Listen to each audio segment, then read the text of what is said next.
Hello and welcome to the Countdown Movie Show, where it's Countdown to 9 Superman, which just came out, which we've covered. This is the bonus episode. Bonus. So you should feel very excited. You got something extra. And of course, it's all free. It's YouTube anyway, so it doesn't matter. It's bonus for them. It's bonus for them. Bonus exactly. for you. Is it bonus for us? Work for us. By the way, I'm Sean Blodgett of Creative Motion Entertainment. I'm Justin Bowler of The World. Paul Preston of the Movie Guys. We're here to talk about Zack Snyder's Justice League. Now, really we're here to talk about Justice League, but I think all three of us saw Zack Snyder's Justice League. Yeah. Paul did extra homework. He gets the bonus stars. He watched both Zack Snyder's and Joss Whedon's Justice League. And so I'm interested to hear all of your take on the differences, because I watched some videos about the differences and I found it interesting and fascinating. I'm jumping ahead, so I won't do that too much, but I am excited to hear about that. You were going to jump in with something, Justin. I was just going to set the scene. Oh, yeah, go ahead. Well, first, I thought the bonus was watching Zack Snyder's Justice League. And we were all going to watch the original. And then, hey, this bonus one that they put out, Right. we would also watch. Right, yeah. It's funny. That was all the Okay, go ahead. All right.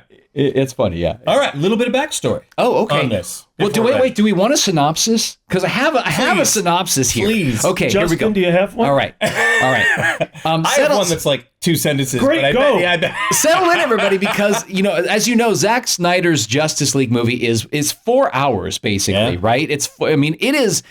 You really have to jump in and go, I'm going to watch this movie. Now, of course, my schedule's crazy busy and family and kids and whatever, so I didn't get to sit down and just watch it in one sitting. I don't know that anybody is really sitting down and watching this in one sitting. Well, except for Paul. Paul's watching it in one sitting, but everybody else, not so much.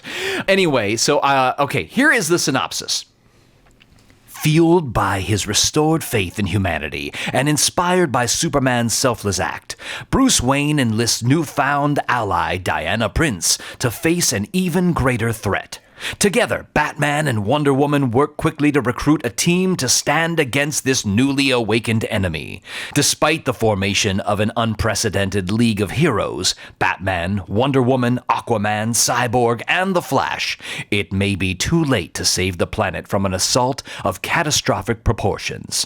Now, what I want to say about this is it doesn't mention Superman at all. Yeah. And I think that's strange. And it's one of the reasons why this is a bonus episode, because we debated on whether or not this is a Superman movie.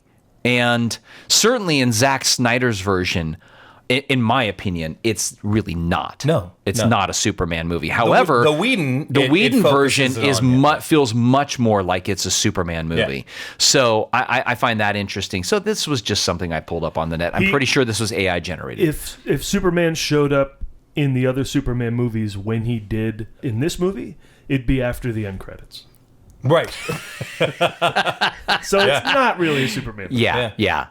Although, oddly enough, it becomes about Superman in so many ways, Oh, yeah. So I think that's why we were a little confused as to whether or not to call it, put this in as a Superman movie. But anyway, there's a lot to talk about. Go ahead, Justin. That's why it's a bonus episode, Sean.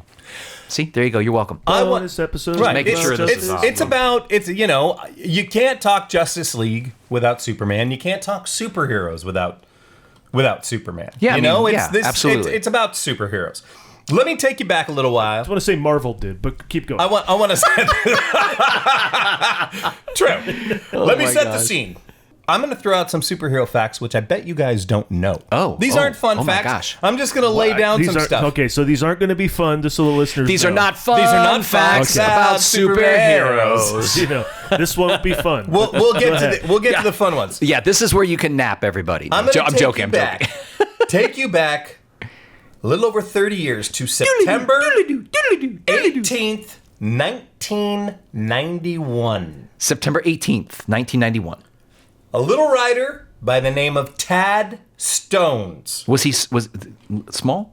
No, I'm just saying. That little meaning not known. Okay. I just wanted to clarify. I don't believe he was a Sean, smaller he's stature. being folksy. Yeah. Have you never seen folksy. Prairie Home Companion? Good. That's A fantastic pull. What is Prairie Homecoming? I'd say look it up, but don't bother. Seriously. You're good. You're good. There's one 60-year-old guy listening to this who's going, hey, Garrison Keillor. Yeah. Finally, something for me. Tad Stones created an iconic character who would grow to superstardom. This character fights crime while balancing the role as a father and an ordinary citizen, described as the perfect mix of action, mystery, superhero, and comedy. Mild-mannered Drake Mallard was born, a.k.a. Darkwing Duck. His sidekick was Launchpad McQuack, the hapless but loyal pilot. His daughter, Jocelyn Mallard, who often joined him on adventures, facing villains in a colorful rogues gallery, including Negaduck, Megavolt, Quackerjack, Bushroot, and many others. The tone? Is there more recap? Yeah, I got another recap. Yeah, here we go. Okay. I don't think you realize how great the theme song to Darkwing Duck could possibly be. Well, you know what? Darkwing Duck, if you're in trouble, then call DW. Darkwing Duck, let's get dangerous. Come on. I mean, I'm not going to lie. That is a great song. Come on. DD. That is. It's double D's. DW. DW, Darkwing. Oh, But that's one. that's not double D's. You don't think that's fantastic? When you're in trouble, call DW?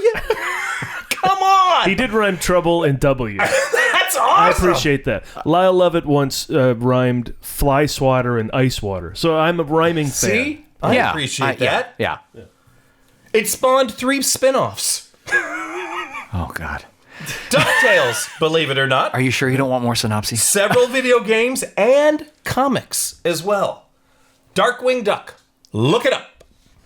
All right. Okay. All right. Well, you know what? We're going to look up some Darkwing Duck. In the meantime, we're going to talk about Justice League. Okay. No, but that's good, though. I mean, Yes. I mean, you know, because we have been talking about Super Chicken. Yeah. And now, you know, Darkwing Duck. So, you know, we're trying to keep this relevant because everybody's watching these shows. Right. We appeal to the kids. All right. For real, director Zack Snyder and Joss. It is Snyder, and we apologize. How are you going to mispronounce Zack Whedon? Snyder and Josh Whedon. Josh? Whedon. Zack Snyder and Joss Whedon. Whedon. For regular.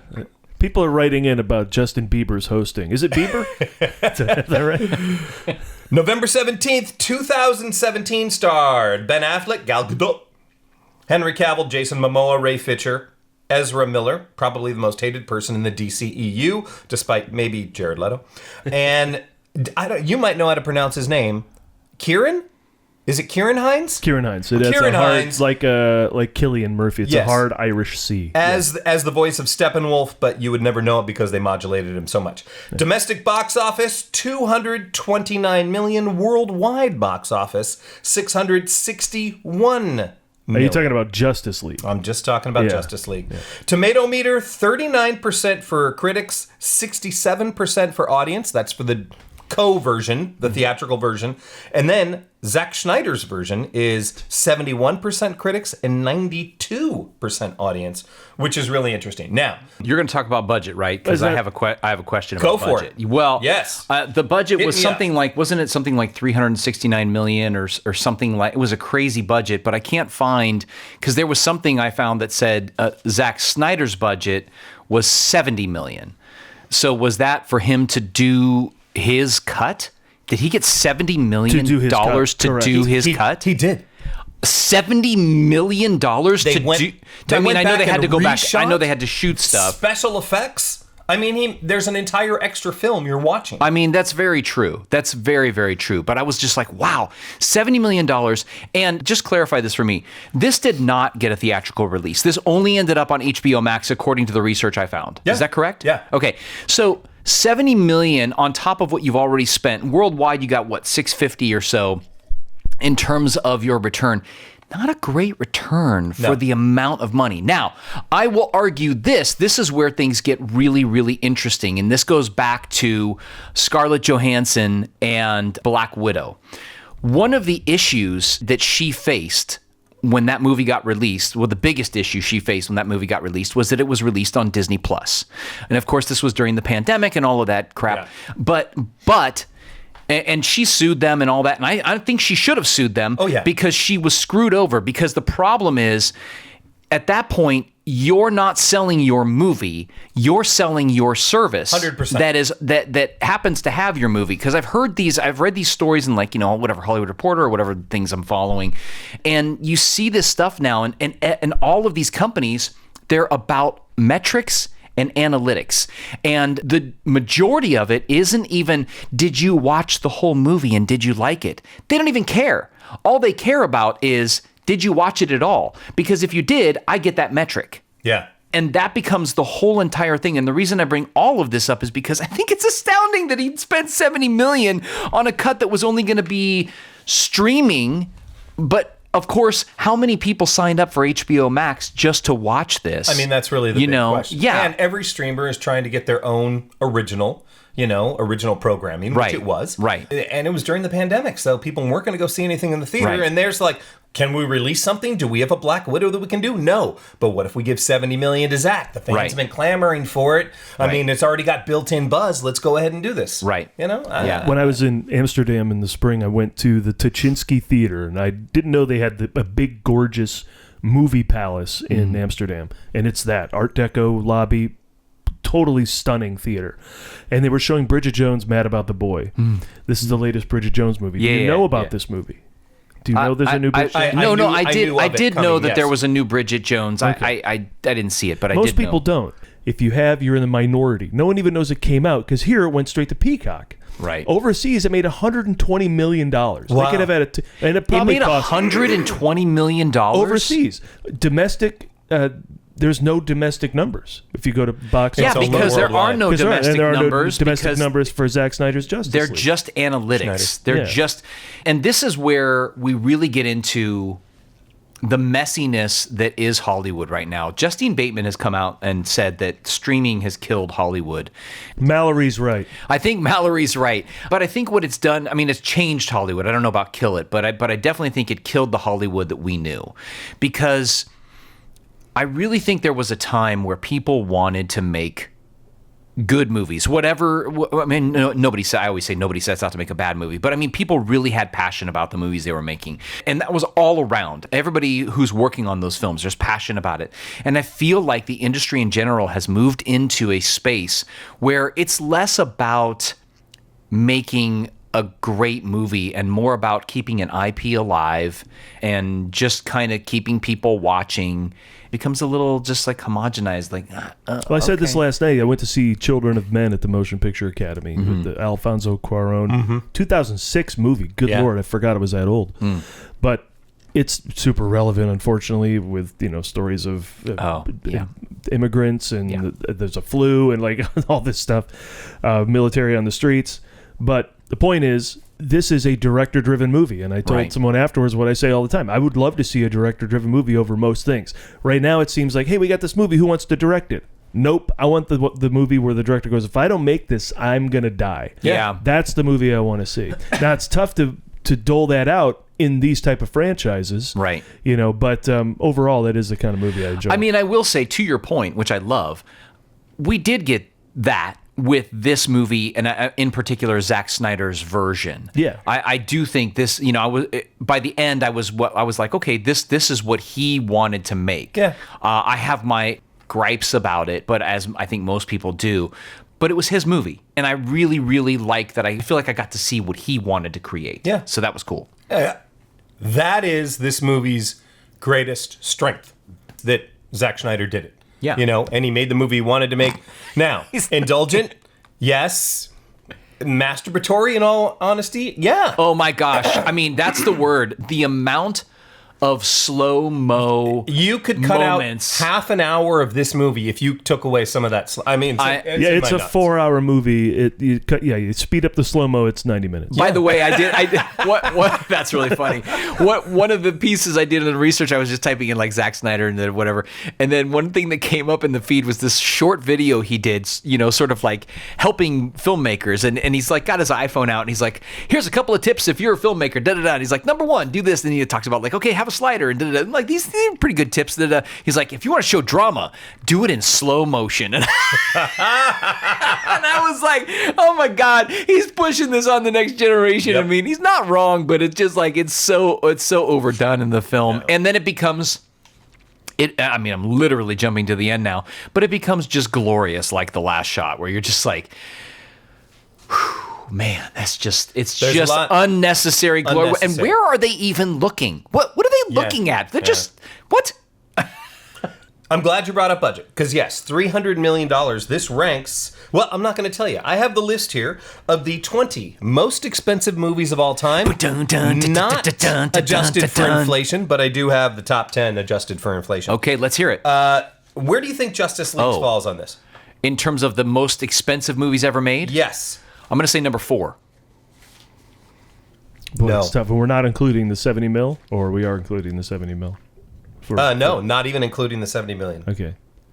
I'll say it's number 15. 16. Ooh, Good oh, job. man. Yes. 1, 2, Man. 3, There's a bunch of because there's a bunch of like Pirates of the Caribbean and stuff up there. That Pirates you of the totally Caribbean forgot at about. World's End is tied with it for number 16. Again, by the 300 way, million. those just played on TV recently, and I was like, I just can't stand these films. Yeah. Ooh. Yeah. Pirates of the Caribbean, those films drive me batty. I'll say it again. They drive you batty. They drive me batty. No. Say it again. It again. No. The first one's exceptional. Okay, I love you. Yeah. Oh, you know what? Make another one. We'll count them down. I got 2 things to say. First thing, Pirates of the Caribbean. Make another one so we can count them down. So you have to watch it. Oh my God! Actually, I would love to re-see them because I feel like I need to give them another chance. But here's just the only thing I'm going to say about Pirates of the Caribbean. Then we'll move on to something that's really important. And the first thing is those movies to me, they just kind of lack heart. That's the first thing. And secondly, and most importantly, pirates by themselves are interesting. I don't need fish people. I don't need weird storylines that don't make any sense with other characters. That Too much going on. What are we talking about? Yeah. Anyway, so that's it. I want to talk about something really important. Well, but, okay, wait a minute. But the curse in the first one is great because it does reflect the ride where skeleton pirates are drinking booze and sitting on piles of money. So there are that's reflect. Then they went in the sequels. They kind of went out and said, "Hey, there's magic in the first one. Let's do magic in everyone." And it kind of got out of hand. This is the brilliance of Paul Preston, everybody. And speaking of Paul Preston, I would be remiss if I didn't at least bring up the fact that Paul Preston recently got married. Yeah, and I just want to say, we celebrate you. We're so excited for you and Susan, and a huge congratulations. So thank you. Yeah. For he's a jolly good fellow, for he's a jolly good fellow, for he's a jolly good fellow, which nobody can deny. Which nobody can deny. Which nobody can deny. I sat there going, will they go through the whole song? And yes, of course. Well, why did I think they wouldn't?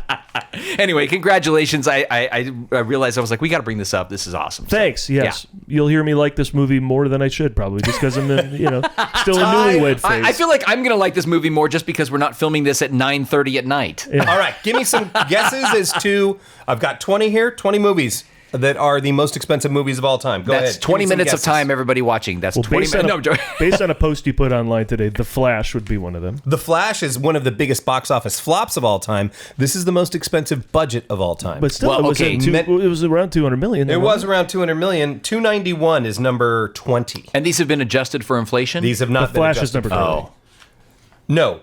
I only have up to number 20, which goes to 291 million. Well, Titanic has to be in there. Wait a minute. They're including marketing. They are. Okay. Titanic has to be in there because that was one of the first to break. Yeah, but were you including inflation? That's if we adjust for inflation. Oh, okay. All right, I'm going to say Endgame because that was a really expensive movie. Where is Endgame? But it made $2 billion, so. But it made $2 billion. Yes, it's number 8. Okay. Rise of Skywalker? Rise of Skywalker is number 4. Good job. Nice. No kidding. Number 1 and number 2, same franchise. Well, I said Rise of Skywalker because if you've ever watched the behind the scenes of that, they literally, in like the middle of the desert, built an entire, all kinds of buildings that they built to just live in while they're doing it. I was like, you built a city to make a movie. That's when you know you have money, kids. Let me take a guess. Let me take a swing. Is there any Transformers movie up there? Transformers. Good pull. I feel like The Last Night would be up there. No. Oh. No Transformers. Okay. Any other guesses? One and two. Oh, let's go When with, you hear it, you'll be like, oh, yeah. let's go with Tron Legacy. Nope. Dang. Nah. All right, I'll give you top 10. Top 10. Go ahead. Avatar, Way of Water. Oh, how could we have missed that? Come on. 350 million. Number 9, Doctor Strange, The Multiverse of Madness. Really? 350. Avengers Wow. Endgame, 356. Avengers Age of Ultron, 365. Pirates of the Caribbean, On Stranger Tides, 379. Fast X, 379. Star Wars Rise of Skywalker. Oh, you said that the other Pirates one was number 16. I thought that was the highest ranking of those. I would have guessed No. on Stranger Tides because Yeah. I've heard that one was just crazy money. Oh, wow. Yeah, oh yeah. What number is Unbelievable. that? Is that 4? I think that's the last one, right? Stranger Tides? Of them, no, they did Dead Men Don't Tell No Men Tell Tales. No since Tales. then, yeah. Okay. Number 5 is Fast X with 379 million. Star Wars Rise of Skywalker, 416 million. Force Wow. Awakens, 447 million. Force Awakens was 404. And that has, of course, that's the marketing too, Yeah. right? Yeah. I mean, they had a marketing juggernaut for that movie. So, yeah. At least that made money. These are your top 2. How much money did these make? I mean, they're still making them. Number 2, Jurassic World Fallen Kingdom, $465 million. Is that the second Jurassic World? Correct. That's the second of the Chris Pratts. That's the Last Jedi of the Jurassic World. Right. Okay.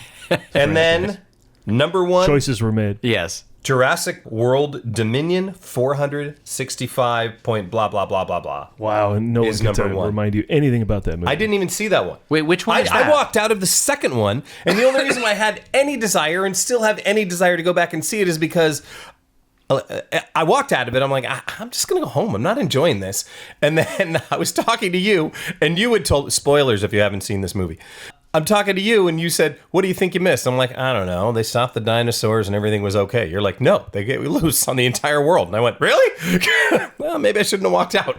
Yeah, they do a lot of interesting stuff on that island, stuff you haven't seen before, and then they get on to out in society, and it becomes like a haunted house movie. It's Yeah. I'll defend Fallen Kingdom. Great director too. Adjusted for inflation. Do we want to hear these, or are we tapped out already? No, let's hear them. Number 10, going 10 up, adjusted for inflation. Titanic, 392. Infinity War, 407.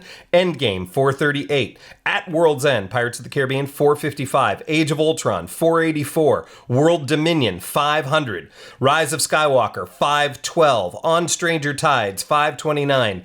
Fallen Kingdom, 582. And number 1 would be Star Wars Force Awakens at 593 million. Adjusted for inflation. I mean, all of these numbers are so huge. And I was just thinking to myself, first of all, they're all, these franchises. And then secondly, I was thinking about when you go to these movies and the end crawl, which now when especially when you see the digital artists, it's like 5 rows, and then you can't even quite figure out how they've done the names. Like, oh, that row is alphabetized for that row, and you're like, if you worked on it, you're never finding your name, right? But on top of that, sometimes it's like they'll show the digital artists, and then there are other times where the smaller digital studio gets the studio credit. That's Right, it. You'll yeah. see a company that'll have 100 people in it, Yeah. and none of them get credit. Right. Yeah, exactly. But the reason I bring this up is because I'm very curious. I mean, obviously AI is changing so many things in our world, but especially in our industry. I'm very curious how much longer those massive amount of names are going to be there, because AI really is making a huge impact in visual effects.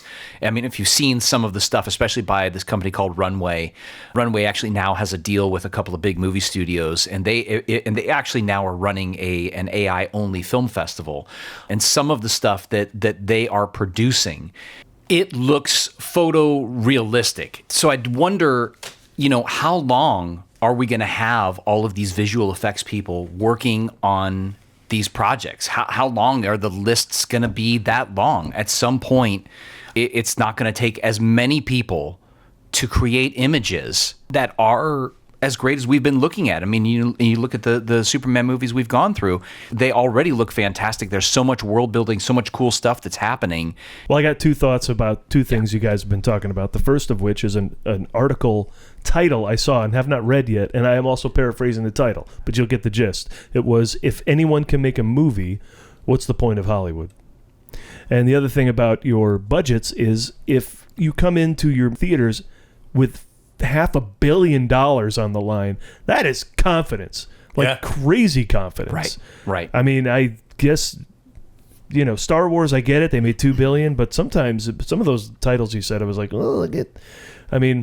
they're counting on Pirates movies just making more, and as they go, and I guess they do well, but do they go up and up with each one as the budgets go up and up? I mean, it's crazy. $500 million, just nuts. Also, it feels like these movies have become, they've lost touch with like humanity sometimes, I mean, there's some that keep it, right? And, we talked about it when we watched the Superman movie, and he has this great speech at the end and all that stuff. That's the human moment.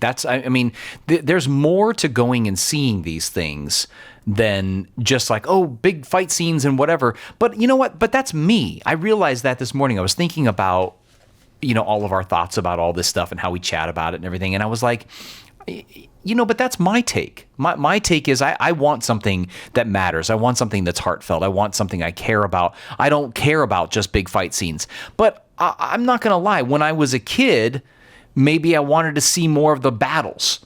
Maybe I was more interested in some of that stuff. I will say, even as a kid, though, I enjoyed a good story. So I still cared about the characters and the arc and all that stuff. I don't know. Where do you guys weigh in on that? Well, you can do anything in a movie now. So less becomes impressive. Right. So I think it does rely on motivation behind an action sequence and story, right, to elevate something beyond the visuals, which now can be anything. Right. Yeah. No, it's a good point. Justin, what about you? What he said. Good call. Good call on that. Justin's right. Yeah. But I will say this, though, if you do get a chance to check out this company, Runway, because a lot of people are talking about them, because they do have this deal. Yeah, you've seen them. I mean, I watched one of their shorts, and I mean, seriously, it looks photoreal for a lot of it. I mean, it looks really, really great. I mean, again, it takes filmmakers to do this stuff. They still have to, oftentimes maybe they're filming performances and they're uploading that as, the source, so that, the animation that's being built through the AI is using that as the lip sync. And, so there's more to it than just like, I put in a text prompt and I got the great little thing, and isn't that great? I mean, there's nothing wrong with that. But at the same token, there's more to this. And the other thing I'll say is utilizing these AI things as tools honestly can be life-changing in terms of storytelling, because think about when instead of drawing stick figures for our storyboards, those of us who don't have enough budget to hire a storyboard artist, you can enter these prompts and you're going to get some pretty cool storyboards that you can start to use with your team and stuff. Now, of course, sorry, storyboard artists, that means that you're going to get a kick in the tank, but I think a lot of people are going to get affected. The jobs are going to they're already getting affected by this. People are absolutely losing jobs. But I do think we have a challenge as artists, as creative people, even as business owners, whatever. The challenge is, how do we still, think outside the box? It's not about running away from this. I think the more we run away from it, look, this is going to keep getting developed.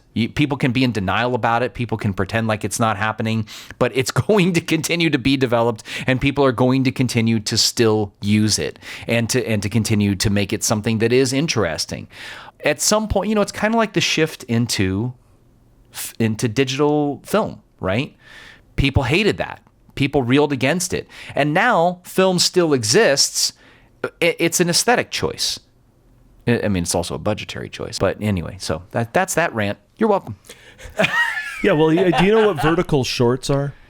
No, I don't. They're all the rage now. Young people are watching dramas on their phones. And so these are short soap operas that are being filmed vertically for phones.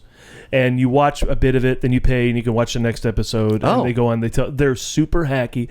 They're cheesy as all hell. They're like overall really, really bad. They look terrible, and the stories are super melodramatic and lame. but they're being watched at an alarming rate and created now at an alarming rate in Hollywood. They're just all over the place. So between the things you're talking about with AI and that kind of stuff, I just fear a lowering of standards of what people will are okay watching. If the viewer is not demanding more, why would the makers make more?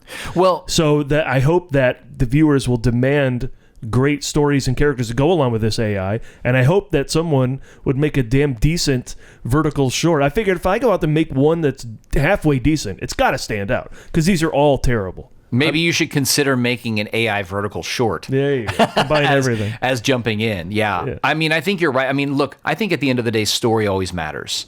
And I think we are still going to be looking for a human element. We're still going to be looking for something that we can connect with, So I think that's the stuff that is going to continue to matter. But the big challenge is, I think, getting younger people to want to watch longer form entertainment, because they are so attuned to scrolling and watching the short form. So, and the thing that is the worst, and then we'll move on, but I think the worst aspect of it is because Hollywood is owned by all these big corporations now.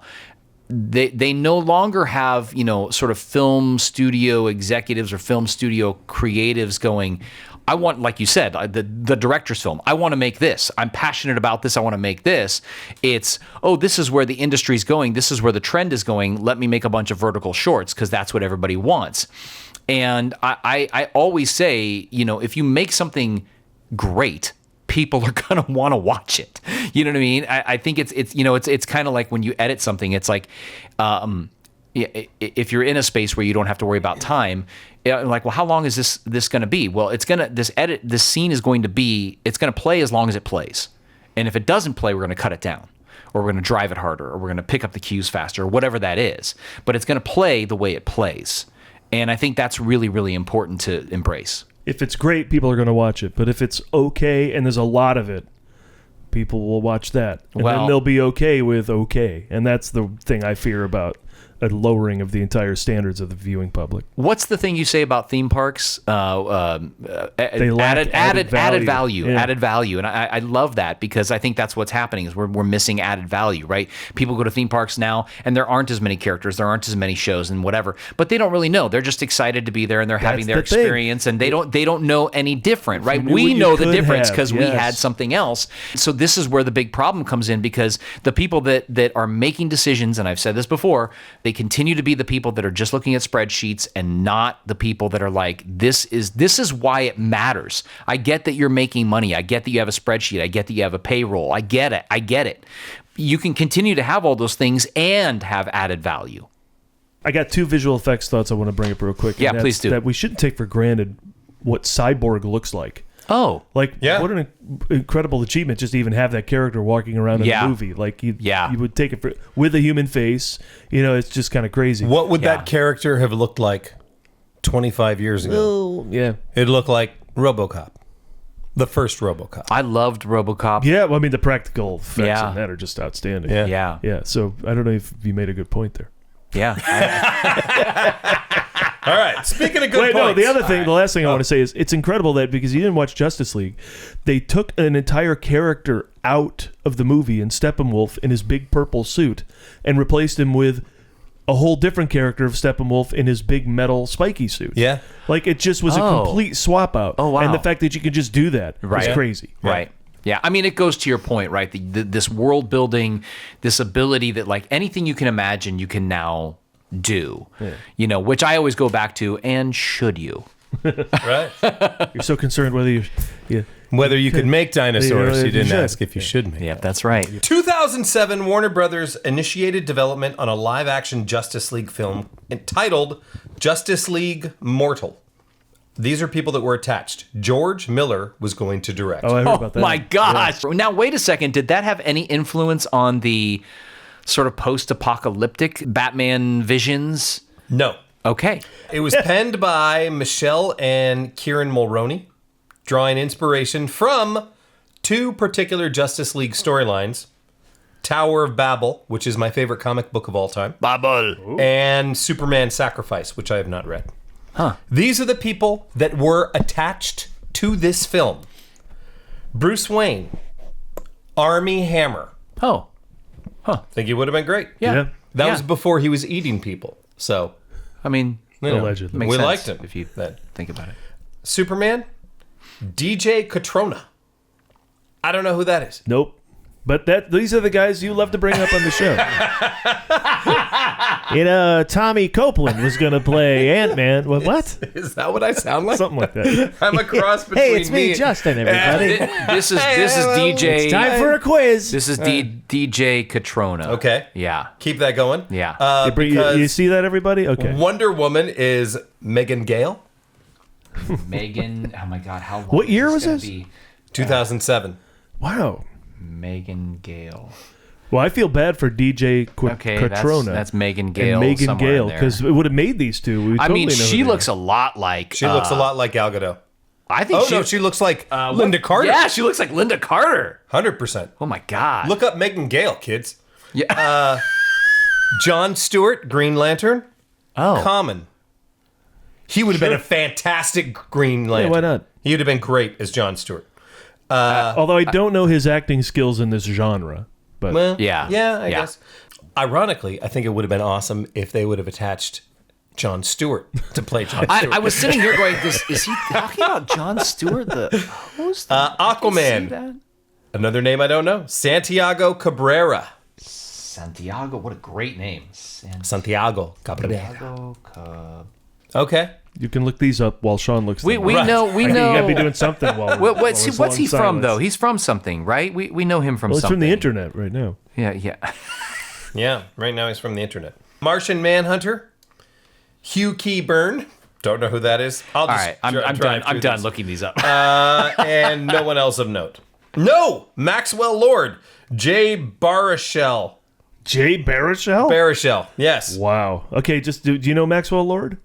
I don't. Played by Pedro Pascal in Wonder Woman 1984 and by Sean Gunn briefly in, Oh, really? in Superman. There you yeah, I wouldn't put those three actors in the same No, absolutely not. audition pool, but okay. Yeah. Jessica Biel was offered the role of Wonder Woman, but she declined. Jay Baruchel as Maxwell Lord is definitely a predecessor to Jesse Eisenberg as Lex Luthor. Well, 100%. Jessica 100%. Biel would have been a very interesting Wonder Woman. I think she could have been a very much more grounded kind of version I think so. of Wonder Woman. I would have liked to have seen her in that. Yeah. So that did not happen, by the way. Right. Crazy, though, that all those people were attached. Yeah. I mean, in Yeah. all honesty, George Miller doing a superhero film? Yeah, I That'd remember be when- pretty crazy, right? Put him in charge of a Lobo film. Let him just be nuts. I love it. I'd love it. Pre-production was fast-tracked. Filming slated to begin in 2008. Team underwent rigorous preparation, including physiological training. Army Hammer started working out, all sorts of stuff. Then the project had significant hurdles. Writers Guild of America strike, 2007 to 2008. The tax rebate By the way, denial. that was a strike that changed our industry as well. Yeah, yeah, sure that was. was a big one. They were denied their tax rebate in Australia. So instantly their budget is blown out of the water. Wait, they were already there, and they're like, "Nah, I'm not gonna date." They thought they were going to be doing this, and Australia said, "Hey, where are your Australian actors?" And they said, "Oh, well, we don't have any." Okay, great. Then you don't get the tax rebate. What about 100%. Santiago Cabrera? As far as you know. He's Chilean. He's Chilean. That doesn't yes. count Yeah. as Australian. And then this is success of Dark Knight in 2008. Warner Brothers shifted focus to Christopher Nolan and said, "What do you want to do?" So at that point, they just kind of threw it out. However, the 128-page script is leaked, and you can find it online. That'll be one of the things we'll post if people want to take That's a look kinda at it. fun. I love that. I don't know if you had checked it out, and those of you that haven't yet, if you go to our Facebook page, there was also a link that I put in to read the Kevin Smith Superman Lives. Oh, I want to script, do that. which Okay, is- thank you for doing it that. I forgot that is- was there. Yeah. It's fascinating. I love catching some of these old scripts. Yeah. Frank Darabont wrote the first version of Crystal Skull. Oh, yeah. I think we and- talked about that. And Yeah. I'm sure you did. Yeah. It's fascinating to read that, to read a director-writer's original that, then gets passed on and things that they changed. Right. Oh, okay. I think this is going to be fascinating. I haven't read it yet. I always love to look at the end of movies or even during the beginning when they're doing the opening credits and you see written by. And if you see, I forgot what the order is. I think if it's an ampersand they wrote it with someone. No, it's is that the and means they wrote it together. They wrote it together. Ampersand is the next person. Is the next person. Yeah. And it's like every time especially nowadays, you see like it's like and then like the ampersand and then like another and then you're like and then two people and then you're like, so two people wrote the first one. One guy rewrote this, and then two other people rewrote what that person rewrote. Yeah. And you're like, wow, we are really deep now. Yeah. Costume design can be found online, and there is even a documentary. I have not seen it yet. It is a documentary titled Seven Friends, George Miller's Justice League. Once again, like The Death of Superman Lives, the documentary you can find online and actually watch the entire thing. Everybody just wants to kill Superman. Right? What's wrong with all these people? They just feel like that's the way to do this.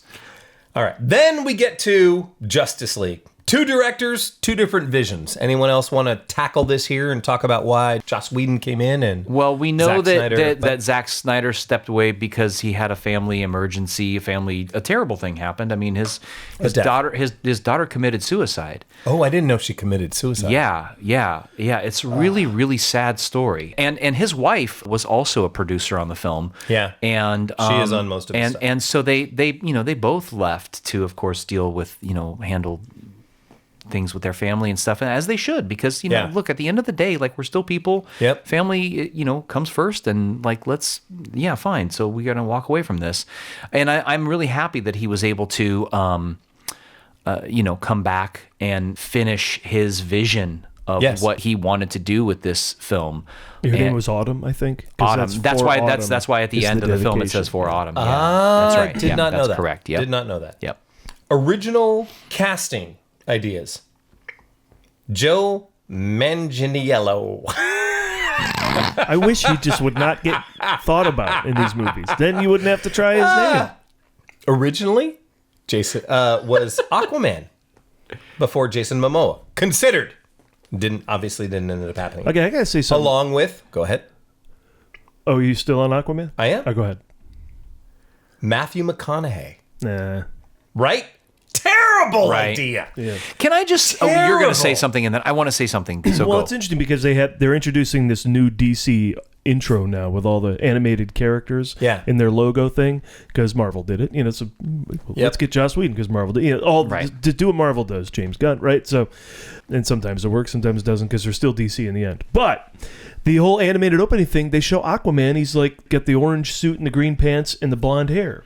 And that's the only Aquaman I've ever known. So why did they go? I mean, maybe you have reports on this. Why did they go long-haired, tattooed guy for the movies when he never looked like that in any comic I ever read or cartoon I don't ever think when saw. they were thinking Santiago Cabrera, they were thinking that. So I think it goes back to 2007. They said, no, we'll make the guy under the sea something very different than what we're expecting. Under the sea. But then, then just put him look like that in the animated opening. I thought it was odd that they would just have a dichotomy there when Superman looks like Superman, Wonder Woman looks like Wonder Woman, Batman looks like Batman. Yeah. And then who's the gold guy with the green pants? If you're new to this. Yeah. Right. The other thing, too, Aquaman.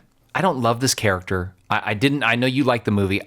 He's been a punching bag for years. I mean, for forever he was a punching bag. Really, that's why I love the movie. In the Lego movie. I mean, look, it's a tough character, but here's the one thing that does consistently bother me in these DC movies, and that is there's a real lack of clarity about what the powers are of these characters.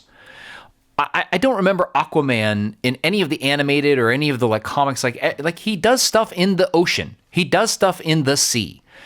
And now he's just on land beating the hell out of that, flying through the air. I mean, he's not flying, but still he's landing and doing all these what? How is he able to do all of this stuff? And the same for Wonder Woman. I don't remember her having all of this stuff. I don't. She does come through the bank doors when the bank is being robbed with this incredible speed, like almost Flash and Superman style. Right, yes, speed. that's what I'm saying. So what are we doing? Yeah, that's why I'm like, she has all these powers. And I'm like, look, I'm happy to suspend my disbelief. Can you just clarify what they are? What are the Marvel things? does that exceptionally well. That's what makes the Berlin fight in Civil War so incredible, because they all just have their own thing and they got to use it. Yeah. And when they team up and do it, it's amazing. Kevin Smith, it's interesting to take a little tangent. Kevin Smith talks about Flash Yeah. Okay. And he went up and he's directed a couple of episodes up there and when the television show was on. And he said, the writers every single week have to come up with a problem that when it comes down to it is solved by a guy just running fast every single week. Yeah. Because that's all he can do. He can run fast. Now, can he run fast enough that he vibrates and he can go through walls? Yes. Can he run fast enough that he goes back in time? Yes. But the bottom line is, this guy can do one thing. He can run really fast. And that's where it ends. Yeah. Well, they did well by that. They didn't give him super strength. Or Right, anything. exactly.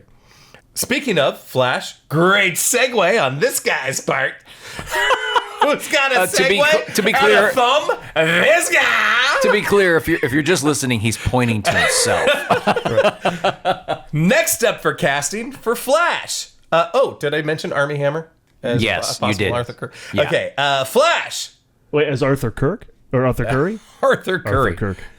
Armie Hammer also Armie Hammer. for Aquaman. Oh, okay. Yeah. He didn't get Batman before, so just now he was up He for looks more Aquaman. like the one in the opening credits. Yeah, he sure does. Flash for Barry Allen, Dylan O'Brien. Oh. Maze I don't know Runner, who that is. Teen Sure, I Wolf, like him. American Assassin. Yeah, I like Yeah. him. Dan And, Aykroyd. would have been Dan Aykroyd. Saturday Night. He did Saturday Night. Yeah. Oh, I didn't know that was Yeah. him. Guy's great. Yeah. Oh, yeah. This guy would have been awesome. Yeah. Dylan O'Brien would have been awesome. I think he would have been great. I am not an Ezra Miller fan. Even before all the crazy stuff that we heard about him kidnapping people and breaking in and just entitled and this, that, and the other Punching thing. fans, yeah. Yeah. What? He punched a fan? Before we heard Body slammed a any fan. of that. Oh, my God. I saw him at Comic-Con and didn't like him in person. And I was like, you're a dick. Like, you're on stage and you are just a dick. And this audience, you have 8,000 people here in Hall H that are going to turn on you if you continue to act like this. And he continued to act like that. I walked out of there going, I don't need to support this guy. Wow, that's interesting. He's pretty insufferable. And then, of course, and I honestly wish they would have done this because I enjoyed the television show The Flash. Grant Gustin was actually considered to be the current Flash. He'd have been great. Why He's didn't that fantastic. happen for the movies? What was the deal? They wanted to separate that's TV and this is, Yeah. which I find that so odd in this day and age. Like, there was a time where like, oh, you do TV, Right. and you do movies, Right. and like now it's like, I mean, do we really care? I mean, well, and on top of that, it's just like, okay, you have a television show that you've been on for 7 seasons. right. But we're not going to pay any attention to that. We're going to go with this other guy instead. Right. I mean, Right. Do you like Ezra Miller in Justice League or The Flash? He's kind of charming, isn't he? That kind of makes me sick. I am going to say that. Yes, it is hard for me to. It's the same thing I had with Russell Crowe for a long time. It is very hard for me to separate someone's actions from how good they are. Russell Crowe is a phenomenal actor. I can do that. Russell Crowe is a phenomenal dick. That's the bottom line. I think that about Ezra Miller. Ezra Miller is far worse than Russell Crowe, but I will agree. He is charming. I mean, I like both. I like him in both of those movies outside of his, who he is outside of. Like Cinderella Man? What are you talking about? I'm talking about Ezra. What? Anyway, The Flash. Didn't you pay attention to the top 10 budgets of all time? Justin doesn't want to talk about Justice League. What I want to do is I want to go back to 30 minutes of talking about AI. Let's go. I just want to clarify. I'm pretty sure we're about 45 minutes into this show. We've yet to get to We the movie. have yet to get to the 4-hour movie that we're going to talk about. My notes are simple when it comes to the movie. I don't have nearly as many I'm right there with production you. notes as I have pre-production and post-production. Yeah. And then for Victor Stone, we ended up getting Ray Fisher. Victor Stone is Cyborg. Michael B. Jordan. Oh, yeah. He would have been great. He'd have been fantastic. Yeah, he would have been great. Oh my gosh, he'd have been great. Who was the guy who played him in this one? Ray Fisher. And what do we know him from? What is he from? Other Zack Snyder projects. He really hated. I'm sure you're going to get into how much he hated Joss Whedon. Yes. But Snyder cast him in the Rebel Moon movies, and he just showed up in the piano lesson. So Wait he's a still out there second. working. He did not like Joss Whedon? And He they didn't get along. I don't know this story, so Whedon's been canceled, and Right. well, Whedon was. no, that part's fine. But I didn't know that he did. he had a saw thing. the toxic workplace thing and called it out. So the only reason I bring that up is because that, one of the comparative videos that I saw about like what's different between Justice League and Zack Snyder's, and of course they talk about how much we see Cyborg. Yeah. And I was like, wait, and now that I'm hearing this, I'm like, did he get cut out more because they just had a beef? Was that a lot of it? Maybe. Like, oh my God. Joss Whedon is not well liked by a lot of things. He's known to be, Which makes me sad because Firefly is awesome. Isn't that Joss Whedon? Yeah, it is. So is the Avengers. I mean, he's amazing. Yeah. Gal Gadot's work on the film began literally the day after she wrapped production on Wonder Woman. Oh my God.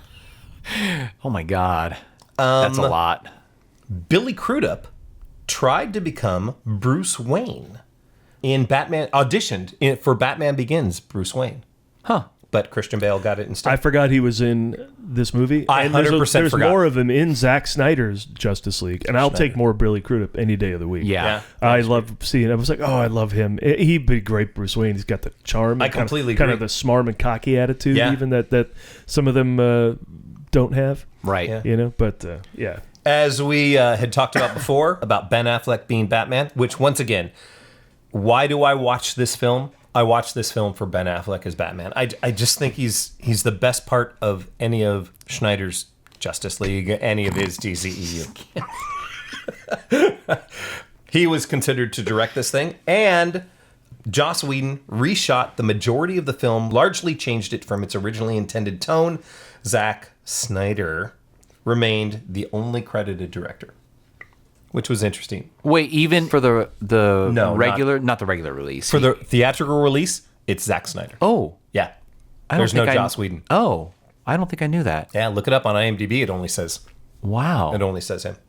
Even though he went back and reshot. Wow. Fascinating. I mean, if you look up Zack Snyder's Justice League, it, mentioned Zack, but no, Joss Whedon isn't anywhere on the theatrical. That's interesting. Even though, like I said, reshot the majority of the film. Wow. You want to talk about some of the crazy stuff that he did? Gal Gadot didn't have pleasant things to say about him.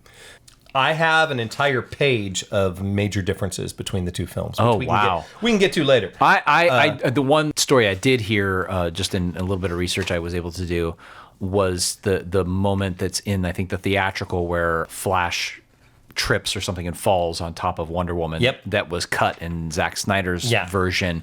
Apparently, Gal Gadot didn't even film that.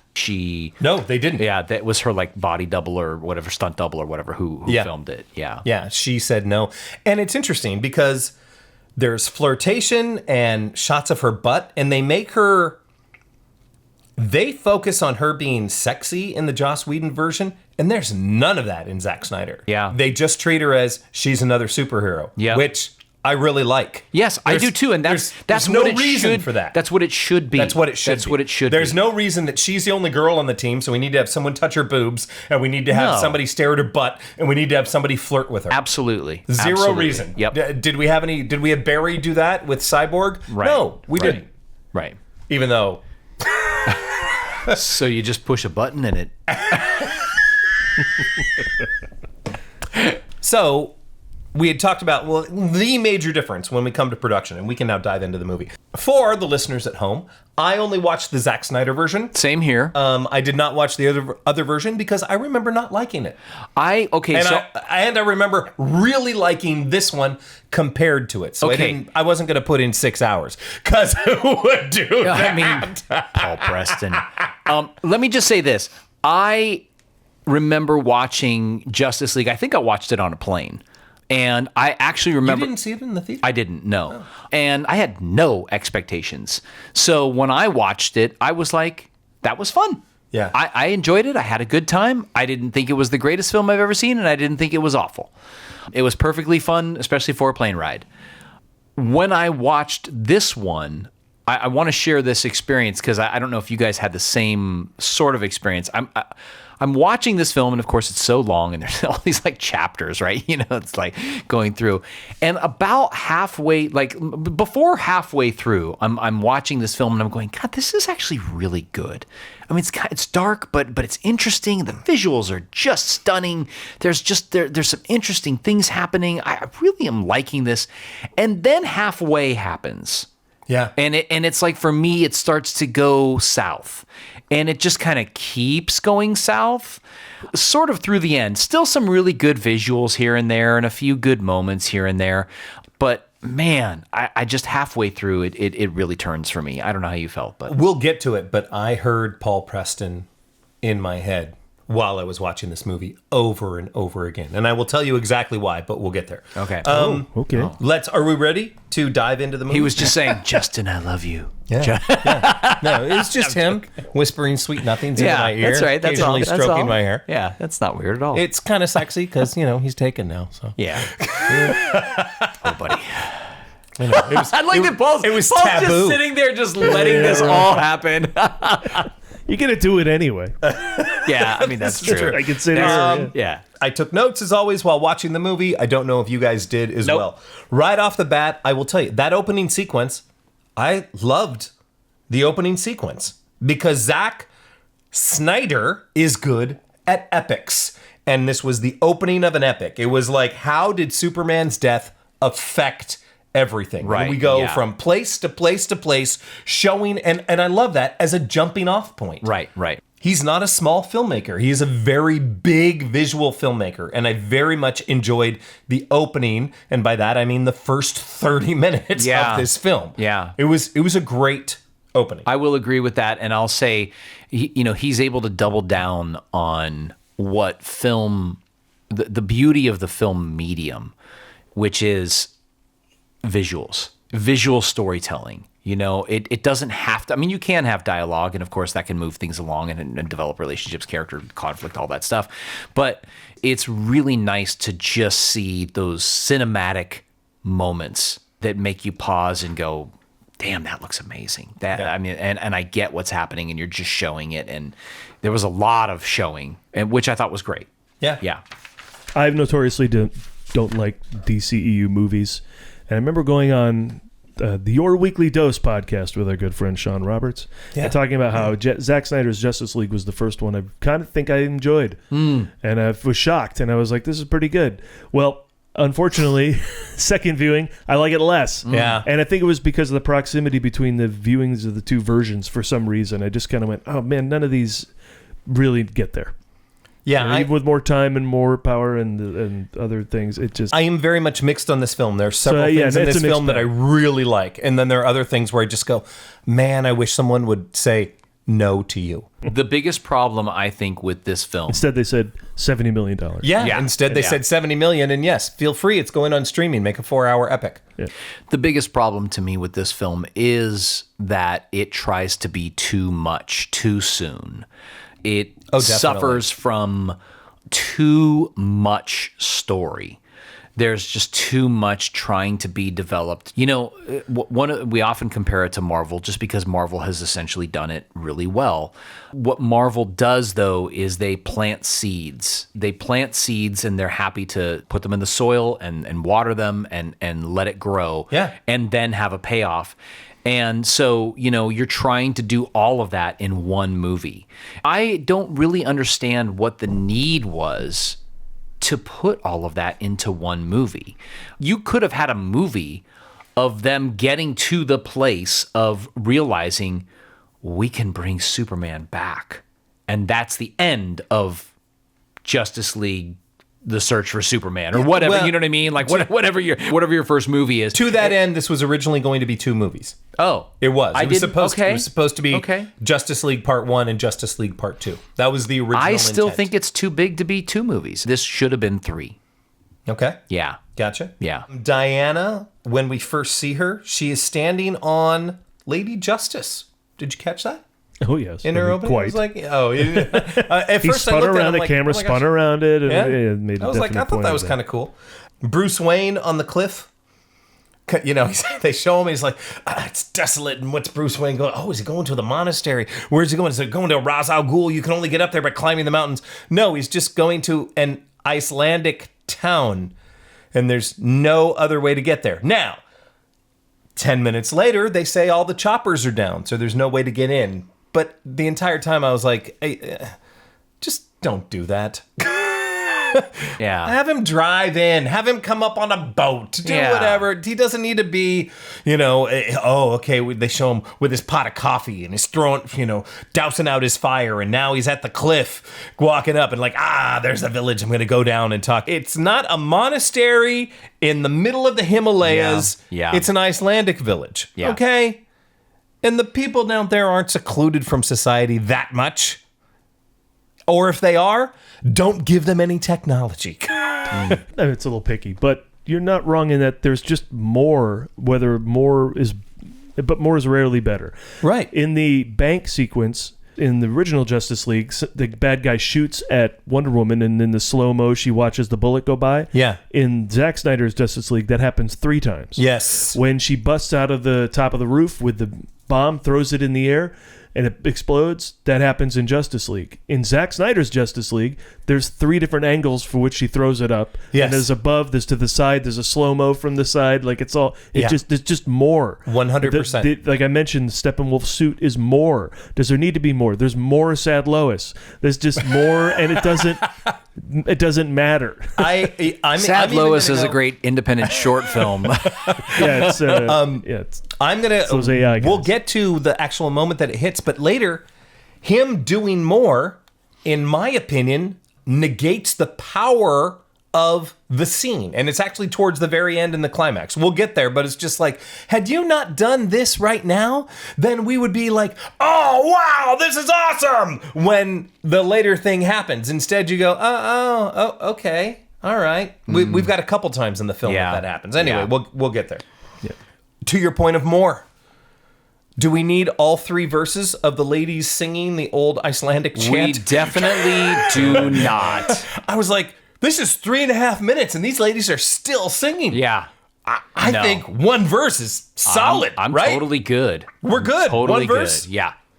Well, there's just so much weird in these movies. Right. Like, and it's funny, Whedon came in and didn't really take a lot of the weird out. It's still weird. Right. Because you wouldn't call the Avengers weird. There's a lot of Avengers movies you wouldn't call weird. They're not weird. No. They're fun and they're exciting, they're eclectic, or they're different, but they're not weird. Computer-faced Henry Cavill at the top of the movie. Yeah. Weird. Yes. Okay. Does lightning always accompany the Flash? Is that in the comics? No. Okay. It's weird. Yeah. So, instead of just seeing him move fast, we have to have all this other stuff that sort of forecasts his moving fast. Yes. Do people see that? I guess they have to, because it moves things too. Anyway, it's all weird. Yeah. It later plays into a plot point, so I get why they did it. Yeah. But it's weird. People singing to Aquaman. It's weird. Doesn't have to happen at all. Right. That doesn't have to happen. I don't even know why they're doing it. They're not singing about... Are they singing about how great he is? Or because as he leaves, He comes are from they the sad sea. that he left? He's mystical. But they were just hanging out in a bar before and not doing any of that. They do this every having a time he beer. leaves. He's like, Hey, Imelda. Aquaman is here. You got to get up and go down. But I'm sleeping. No, you got to get up. You got to go sing. I'll take a whiskey. too soon. This is as much weird as there is more. That's interesting. I mean, there's weird stuff, I think, even with Batman. I mean, definitely, Justin, you brought this up before with Batman and the premonitions and stuff. Like, is this a power? Like, what is happening with these with that whole storyline? Like, I don't love that. Going back to the whiskey, that. 2 things about it. One, they literally, the design department created a whiskey for him to drink. And I know this actually happens later because it's the second time that they talk. Aquaman drinks the whiskey bottle, and what does he do? Because we show that he's a badass, right? So what does he do? He takes the bottle and he breaks it. Aquaman is gonna litter In the ocean. Yeah. in the ocean? Well, to be clear, glass is biodegradable. What I was like, this is like just straight up. Why are you doing that? You're doing that because it's cliche, and on top of that, it goes against your character. So 2 reasons not to do it. Can I ask something, and maybe one of you will know? Did either of you read any Aquaman comics as kids? I actually did not. Okay. I mean, I had a little bit, but I'm like, this is to Paul's point. Like, he doesn't look like him. There's nothing about that character that to me is Aquaman. Should he have had his own movie before Justice League? Did they do the wrong order? Or was this enough for you? Or is it tough to think about that now that we've had 3 appearances? I don't think he should have. I think the way that Marvel does it, by introducing the character, I always go back to, T'Challa in it's Civil War, right? T'Challa, they bring him in. It's the best action sequence of the entire thing. The 3 of them, him trying. Okay, it's in the top 2. Berlin Airport's pretty great. It's in the top 2. But it's a phenomenal action of any scene. of these movies. It's just like, and then later on, we get our own Black Panther. So it's I can't knock it for that. I do think they made the right decision because Aquaman is not my problem in this movie. They made him interesting, and they finally said we're not going to make him a punching bag. You're not going to make fun of this Aquaman. This Aquaman is badass. They especially make him charming. He gets a number of punchlines, and on top of that, he's just this monstrous guy. There's a reason why they have him take off his shirt. I'm watching it and I'm like, damn, that guy's huge. I mean, look, he's huge. There's no question that Jason Momoa did a great job with the role. I actually think they did a good job making the role interesting. Again, to your points, Aquaman has always been the superhero that is the punching bag of anybody who reads comics. Yes. Like, nobody's like, I'm an Aquaman fan. You're like, no, get out. He was the first version that anybody went, oh, that's kind of cool. I like that. I agree. So, I mean, I think they were smart to make all the choices. But again, to Paul's point, it's not the comic book Aquaman by any stretch of the imagination. They can create their own thing, but it was just weird that that's how they put him in the opening credits. Yeah. Speaking of weird, so another weird thing that Snyder loves to do is include these songs. Yeah. Like when you're talking about him walking out into the water with the whiskey bottle, they're playing some song. Like, what is this song? I agree. And it's all slow-mo with the song. And we have several of them throughout the course of this. I believe they just played Score in Justice League and he walked into the water. So, but yeah, he does that. No, it was some kind of rock song. I just saw a comparative with that. It was some other song. Okay. But your point is still taken. I agree. So many songs. There are so many songs in this movie, and in all honesty, it made me think of James Gunn, because James Gunn is so good at music that like Snyder was like, hey, I can put in music into something too. You think you were so great with your soundtrack for Guardians. Yeah, look at this. I'm putting in cool songs, and they're not nearly as cool. Well, he was probably doing it before Gunn, though, to be honest, way back in Watchmen. But they were bad choices then too. There were a lot of great songs. In 300. And the worst one. The worst choice he's ever made was putting Hallelujah in the sex scene in Watchmen. Yeah. And then he brings Hallelujah back to the end credits of Zack Snyder. You were revisiting your worst choice. I agree. And then the opening of the Justice League that's not Zack Snyder's opens with Everybody Knows, the Leonard Cohen. Yeah. Everybody knows. And it's like the most dour, awful. Like, we're just, here we go, like right from the beginning, they're like, remember Snyder? He's no fun. Well, here's a reminder. It's like, good Lord. Immediately after Bruce Wayne gets back and he talks to Jeremy Irons, once again, one of the things that I do love about the Snyder version is that there's so much more Jeremy Irons. And he's so great. He's so great. His delivery on this line. I love the line, I work for him. Oh, yeah. When Bruce Wayne introduces him fantastic. to the other members of the league. But I actually wrote the line down. Jeremy Irons says, maybe a man who broods in a cave for a living isn't cut out to be a recruiter. I was like, yes! That is Alfred to a T. Honestly, that is so brilliant. I hadn't thought about how great that is. Yeah. Like, I was like, I want to hear Michael Caine say this. Master Wayne. Master Wayne. Maybe. He'd have more snark to it. Maybe. Someone who broods in a cave for a living. I do a terrible. Everybody does. Please, sir, can I have some more? Shouldn't be a recruiter. One of the subplots of this film is this, I don't know, I guess it's an airplane, whatever, that Bruce Wayne is trying to fix and Alfred is trying to fix, and I guess it's the Millennium Falcon. Yes, don't get me started on the toys. I'm just like, and then of course, the cyborg fixes it and it wants to fly, and like I'm pretty sure it's just an inanimate object that doesn't have any thoughts at all, but okay. That whole thing, and I just don't. Anyway, I only bring that up because, of course, Alfred is involved in trying to fix it. And at one point, Alfred is doing something on it, and it like almost explodes. It's like, and there's like smoke all over the place. And Bruce Wayne goes, anything yet? And you're like, yes, something yet. It's exploding in my face. What? I don't know. Anyway. My next note, and I'm literally only 16 minutes into the film. Oh my God. I said, slow-mo with Lois Lane. 16 minutes in. 16 minutes into the film, we're starting with the slow-mo. Okay, here we go. Oh my God. It was really cornball in the football sequence. Like, there's no need to have God. No. Yeah, all in of the that football with sequence. Cyborg. What I didn't like about that actually, And from a storytelling point of view is, slow-mo is great when you really do employ it as supporting and really pointing something out in your storytelling in that moment, right? Why are we slow-mo in the football? Right. What are we showing? Okay, it's raining and he's playing football and his mom is there. Right.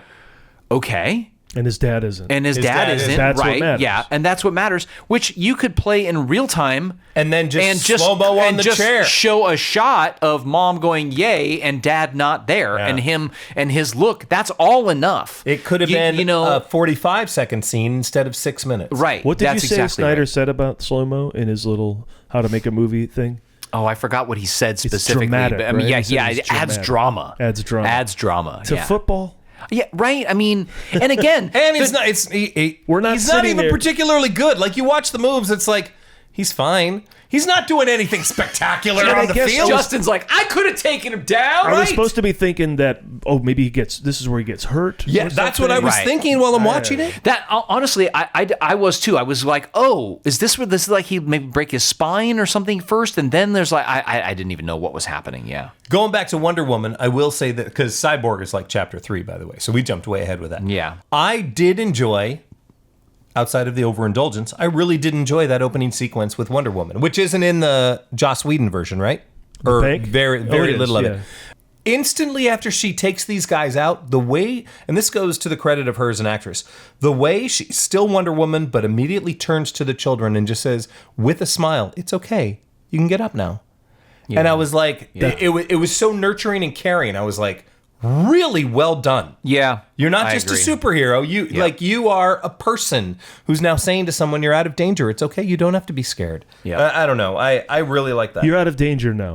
When I slammed my bracelets together, Yes. the explosion rained debris on all the cops on the street, but you kids are okay. You kids are okay. My very next note, and I don't know how far I'm jumping with this, but By the way, it doesn't matter. Go for it. Connie Nielsen's accent, I was just like, that's right. I forgot how terrible you are at accents. Like, I remember in the Wonder Woman movie going, Connie Nielsen, I love you in everything you're in, but you are just... Oh, really? I can't. Wasn't she this Dutch is or awful. something? She's coming with an accent. I don't know. This is... Maybe that's it. Maybe I'm not cultured enough. I thought it was terrible. I think that's it. Yeah, probably. Is this all the scene that's on the island and all that Yes. stuff you're talking about?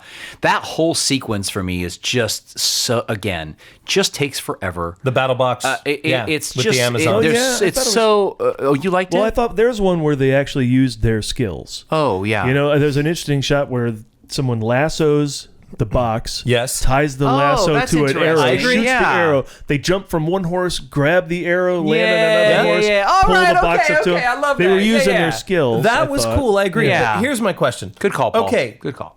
The box is originally in the stone temple, which has an open ceiling. We gotta seal the temple! Now, I assume if we seal the temple, everyone inside is going to die. Right. Okay? And do we think this thing that's come is going to be stopped by the stone walls? So she gets out, and then the entire thing falls into the ocean, and... Not in the other version, by the way. Okay. Oh. But I'm Doesn't also... entirely because Zack, Right. Oh, right. But it's like this goes back to just more. That was one of the moments where it's like they do it in slow motion, and Connie Nielsen slides underneath that thing just as it's happening, and everyone inside is sacrificed, and we're like, and he does it in slow motion. It's big and it's dramatic. Right, yeah, And it's like, okay, we're supposed to be good. Now, if that were the end of the sequence, it would be cool, but it's not. The sequence just continues to go and go and go. And it's like, why did we even do that? Why wouldn't you just keep going of like, she's trying to get out. She's got to get away. He busts out of the thing that fell down the cliff. He's still coming. And like, That's what Whedon did. yeah. And and rightfully so. I don't. If I remember correctly, they don't stop and watch the temple fall. It's, and we even have triumphant music in the middle of that slow-mo, as if this is going to be, oh, we got it, yay! And no, it's just more of the action sequence, which just ends up, it all just turns into noise. Speaking of which, okay, so there's no Wonder Woman theme when Wonder Woman enters in the Zack Snyder version. It's in there quite a bit. But it's not, well, here's what happens. When her first appearance on the Justice. Yes, on Lady statue, Justice. They don't play that theme in Zack Snyder's. Gotcha. I watch them close ones. Not So they just play some music, whatever. But then every other time in the second half of the movie that she shows up, somebody goes, hey, like every time she like shows up, how's it going, guys?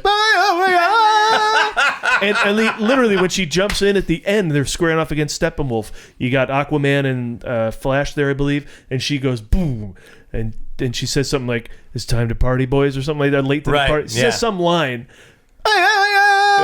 Like she can't do anything with a even when she just kind of jumps into a scene, deflects something with her shield. She shows up in a restaurant. Another bad. It really is, and it's her not only even the theme. music. It's just Amazonian howling.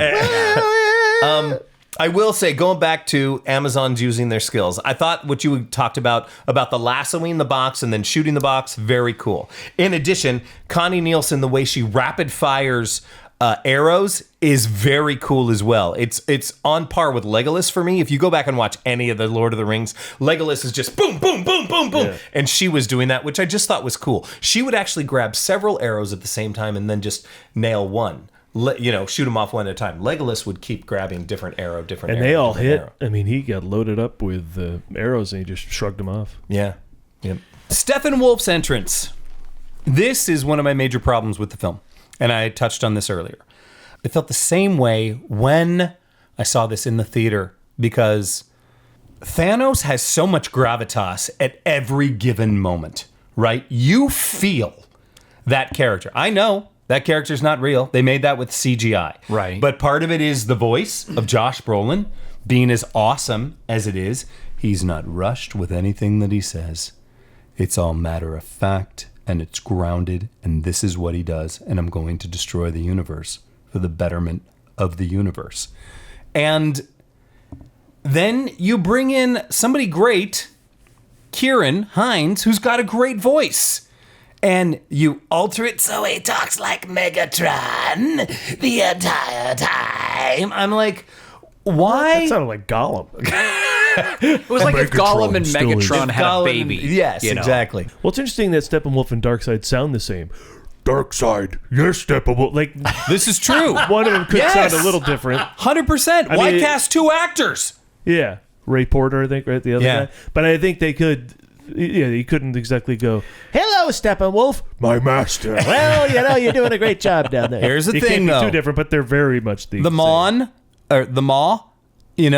the Maw had a great voice. Thanos had a great voice. Thoroughly enjoyed their conversations. Yep, and they're very different. And they're very different. In general, Darkseid to me is just not very interesting looking. I think they tried like really. Thanos. I think they tried. Yeah, he does, and I will also argue that I don't necessarily like the way Darkseid looks in the comics either. So I don't really care so much for that character.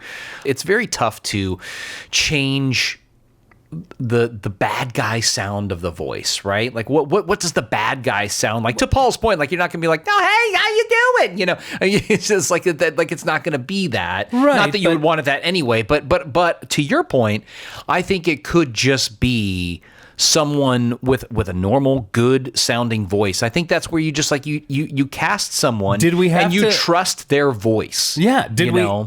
Any live action? Yeah. Did we have to have a CGI Terrence Stamp? A CGI, Right. No, he was great all by himself. He's General Zod. Yeah. Right. He's perfect. Yeah. And he's got that great voice. Why not give that character that? I don't know. No, it bothered me. The weirdest line was, and I don't know if it was in Zack Snyder's cut, was when Steppenwolf says, "You will love me." Does he say that? I don't think he says that in Snyder's cut. And when I heard that, I went, "Oh God, he's Trump."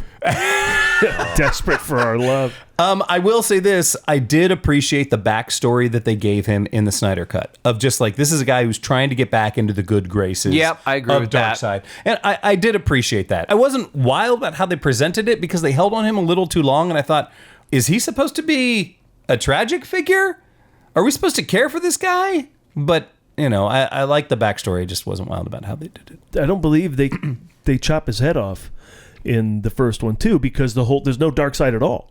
Yeah. The whole portal that they open up and all that stuff. So like when they do in Steppenwolf, it's a little more satisfying in the Zack Snyder version. The whole storyline that is presented with the anti-life and him wanting to get that. First of all, I don't understand what the hell that is. Hold up. I'm only at an hour and 9 minutes. I know, I'm jumping around. I don't care. We're talking about Darkseid. That's in there. Whatever. It took me out of the film because I was like, okay, what is that? That just destroys everything? Or I have a don't know note what that on it. is. I don't know where it is. Whenever it comes up, whatever, No idea. how many hours into it, I literally wrote down why. Why do we have the anti-life equation? Yeah. Why does he have to get a hold of this? Why do we care? Now, I don't know. Maybe it's a part of the larger picture. The anti-life equation is something big in the next movie he didn't get to make. Yeah. But for me, it was just like, why couldn't he just say, oh, yeah, hey, is that the planet that got my ass kicked? Okay, yeah, I want to destroy those guys. Right. Because they purposefully in this movie are setting up multiverse concepts. This is just too much story too soon. I agree. What are we talking about? What multiverse? We don't even have this universe figured out.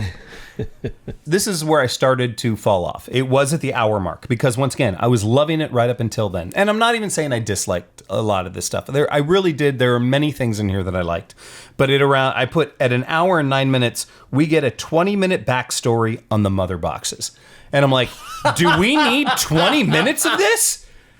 Seriously. About the old battle with the humans and the Atlanteans? Yes. That looked like ass too. That was not the good. Whereas a cyborg is impressive, right? The lot of the visuals and there did why not 20 look so minutes? hot. Be like Doctor Strange explained it to Tony Stark in like I don't know 90 seconds. In the beginning, there were 6 stones. Yeah.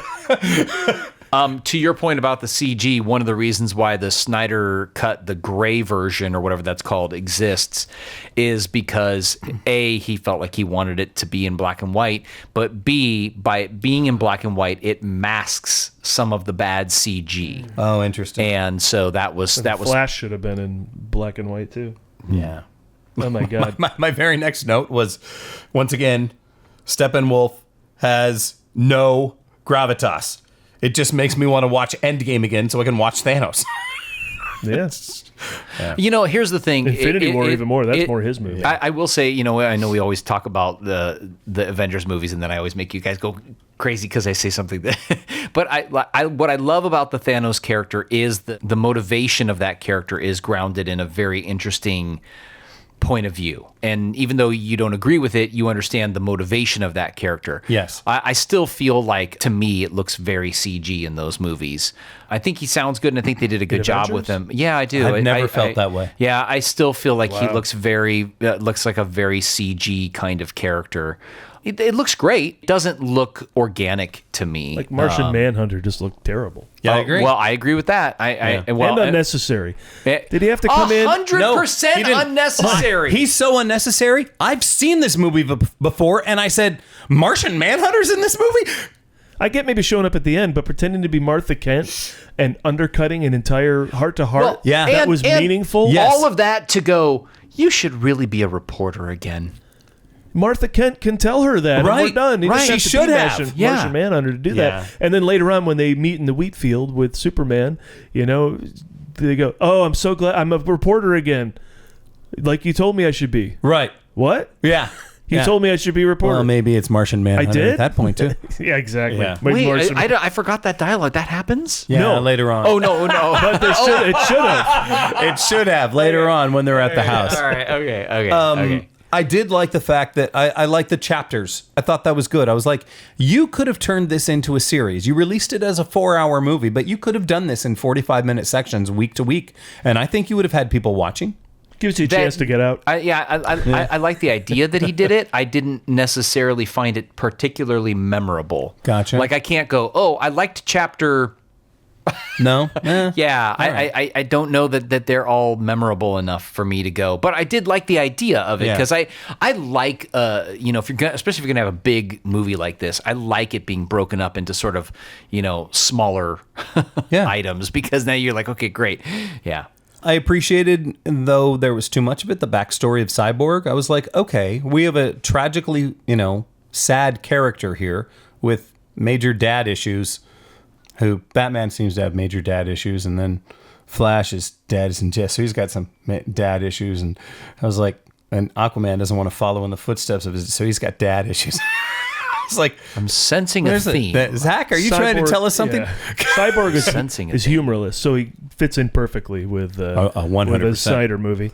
In fact, he shows up later in Rebel Moon movies. That actor, so I don't know, maybe they're just excited enough. And apparently, I never saw Rebel Moon, but I would like to see it. But apparently, there's also a Snyder version of that as well. Yes, and like this, it went from 22% Rotten Tomatoes to 53. Well done. Wow. Well, hey, but look, his powers are clearer when you spend more time on Cyborg. Yeah. I cared about him more. He has an emotional storyline, and I'll take more Joe Morton any day. Yeah. Cyborg might have deserved his own movie. It was pretty interesting. But then later on when he says, F the world, I was like, well, you lost me a little bit on the sympathy I was having for your character there. Yeah. And of course, 3 F-bombs or something and a little more blood, completely unnecessary. We don't need to pretend we're a rated R movie. We don't. Yeah.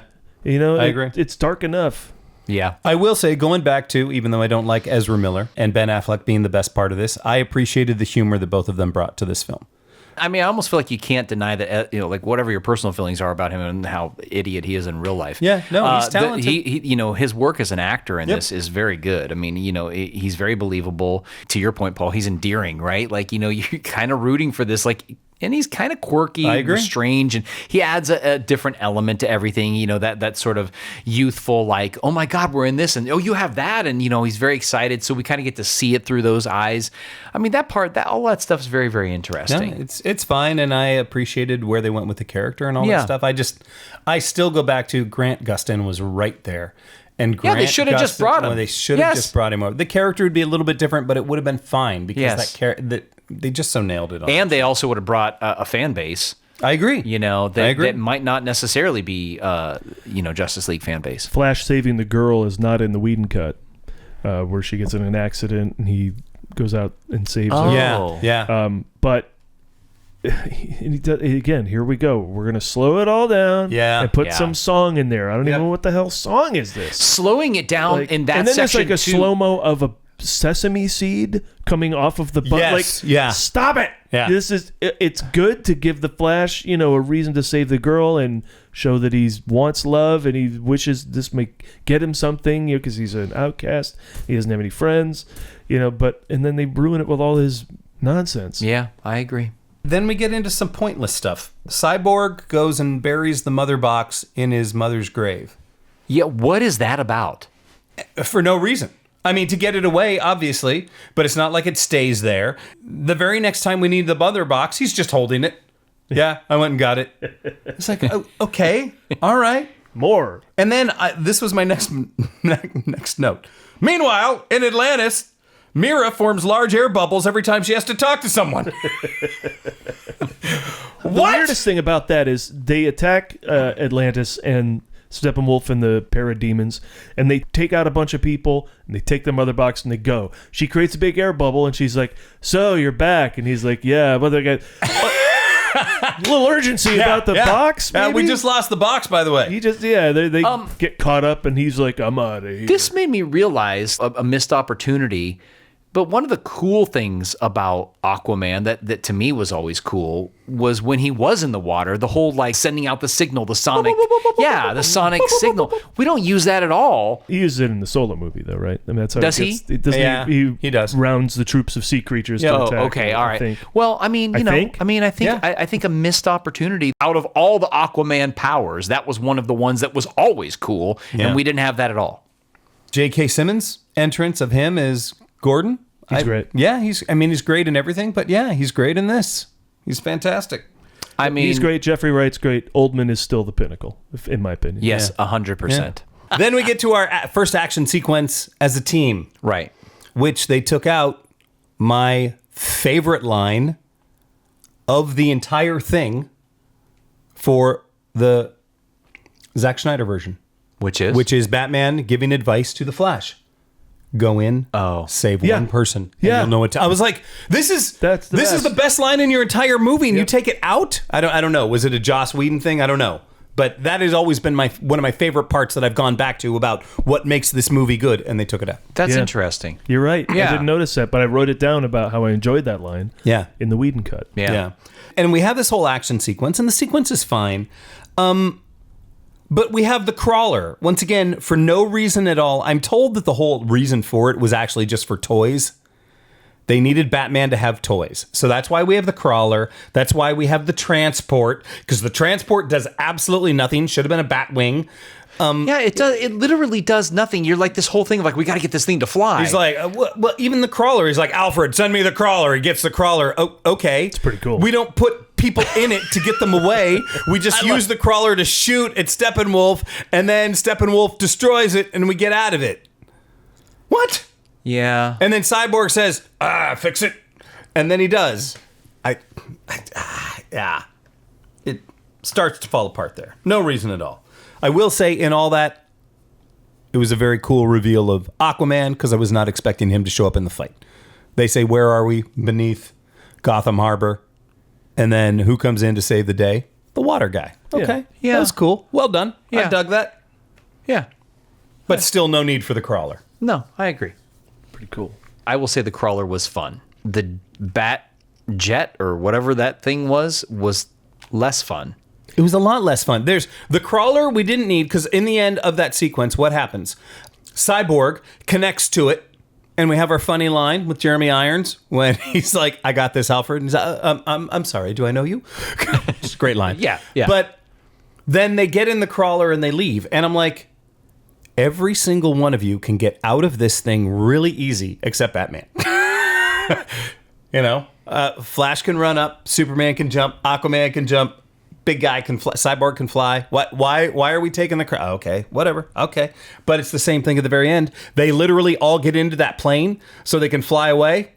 Why is Superman getting in a plane just to hang out with his buddies? He doesn't want to talk about. Doesn't want to be like antisocial. Oh, exactly. He just came back from the dead. I mean, then after that, we get another Mother Box flashback in history lesson. Then Martian Manhunter shows up for no reason at all. Right. Then we get to the idea, and this is where Paul's voice really starts coming in hard. Ooh, I'm excited. Paul's spirit came in and sat down next to me on my couch. Ooh. Right? Because I'm sitting there and I'm watching the film, and what do they got to do? Okay, well, this thing puts things back together. All right. Okay. All right, I'm with you. So maybe we could put Superman back together. Oh, interesting. The Mother Box could bring Superman to life. Okay, but we got to do it on the ship. Why would we have to do it on the ship? No reason, just other than, maybe the ship will be able to tell us things like Lex Luthor. They do mention Lex. Okay, but we don't really need it on the ship. We're just going to put them both in the goo and hope that happens. Right, yeah. But the Mother Box doesn't work with Kryptonian. There's no reason why we should need that. But we do, for some reason. And it's not going to work. We don't have enough power. Okay, well, here's the good news. Flash can run super, super, super fast and give you enough power. Now, we didn't know any of this 5 minutes ago. We've set up, we got to get on the ship, we got to put him in goo, we got to get a bunch of power, and then the ship says, it's catastrophic. If you do this, don't do it. So we have all these things that have been set up for no reason, and the ship saying this is a bad idea. This all takes place in 5 minutes. The whole thing is why? Why? We have an arc. The bad guys have the arc. We just have to go get the arc. It's set up at the very beginning of the film. It's real simple. There's no, hey, we introduce this and introduce this and introduce this. We didn't know any of these things needed to be introduced. And it's Paul saying, why are they doing that? Well, we have to do that? Oh, I didn't know we had to. Oh, but it could be catastrophic? I didn't know that. Oh, and we have to, and this keeps happening. It happens like 3 or 4 more times throughout the film. And I'm like, Paul is right. Why? And why couldn't you give us any foreshadowing on any of this stuff? That's what writers do. So it's not just a random series of sequence of events. There's a through line, people. You guys can never give me a hard time about my synopsis ever again after that monologue, which was really good. But Way shorter. I almost did a spit take. It was way short. Sorry. So that was the beginning of Paul sitting on the couch. Plots are interesting if they come up with something that, the heroes didn't think of and they have to overcome it. Right. But it did seem like a pile-on. It shouldn't. Okay. One, it shouldn't be a complete and total surprise, and two, the question is why. Oh well, the ship is saying this could be catastrophic if we don't do this right. I'll tell you why they did it. Because then it allowed for me to enjoy my favorite moment in the history of the DCEU. I'm excited for this. my. Superman sees Flash out of the corner of his eye. Okay. That is entertaining as all hell. The look on Cavill's face is great. Yeah. The Yes. look on Yeah. Miller's face is great. Yeah. And you didn't see it coming. I agree with that. That might have been my whatever you favorite gotta do moment to in the get whole to film. the whole Snyder's career. It's the best. And it's in both cuts. Yeah. And it should be. Boy, Yeah. there's something really enjoyable about Slow this. motion and He's him. like- I agree with when that. the yeah. Flash is like, wait, no one. Yeah. Oh shit. Yeah, you It's just so good. I agree. Okay. The little grin Cavill gets too. Oh, so good. I don't know how quickly we're going to get to. My We're notes gonna start to get to the fall movie. off because at some point I just go, okay. Okay, well, Okay. then I'm going to jump in with Go. Superman comes back. He's pissed. They have the fight. Okay, and it's a little different edit. Yeah. Whatever. Okay, all that. Then, of course, Lois calms him down. Somehow he remembers her. Okay, great. And they just take off and fly away. The whole purpose of all this stuff was we got to get Superman back. And nobody goes, well, let's follow him. Right. Where's he going? Yeah. It just, okay, well, you know what?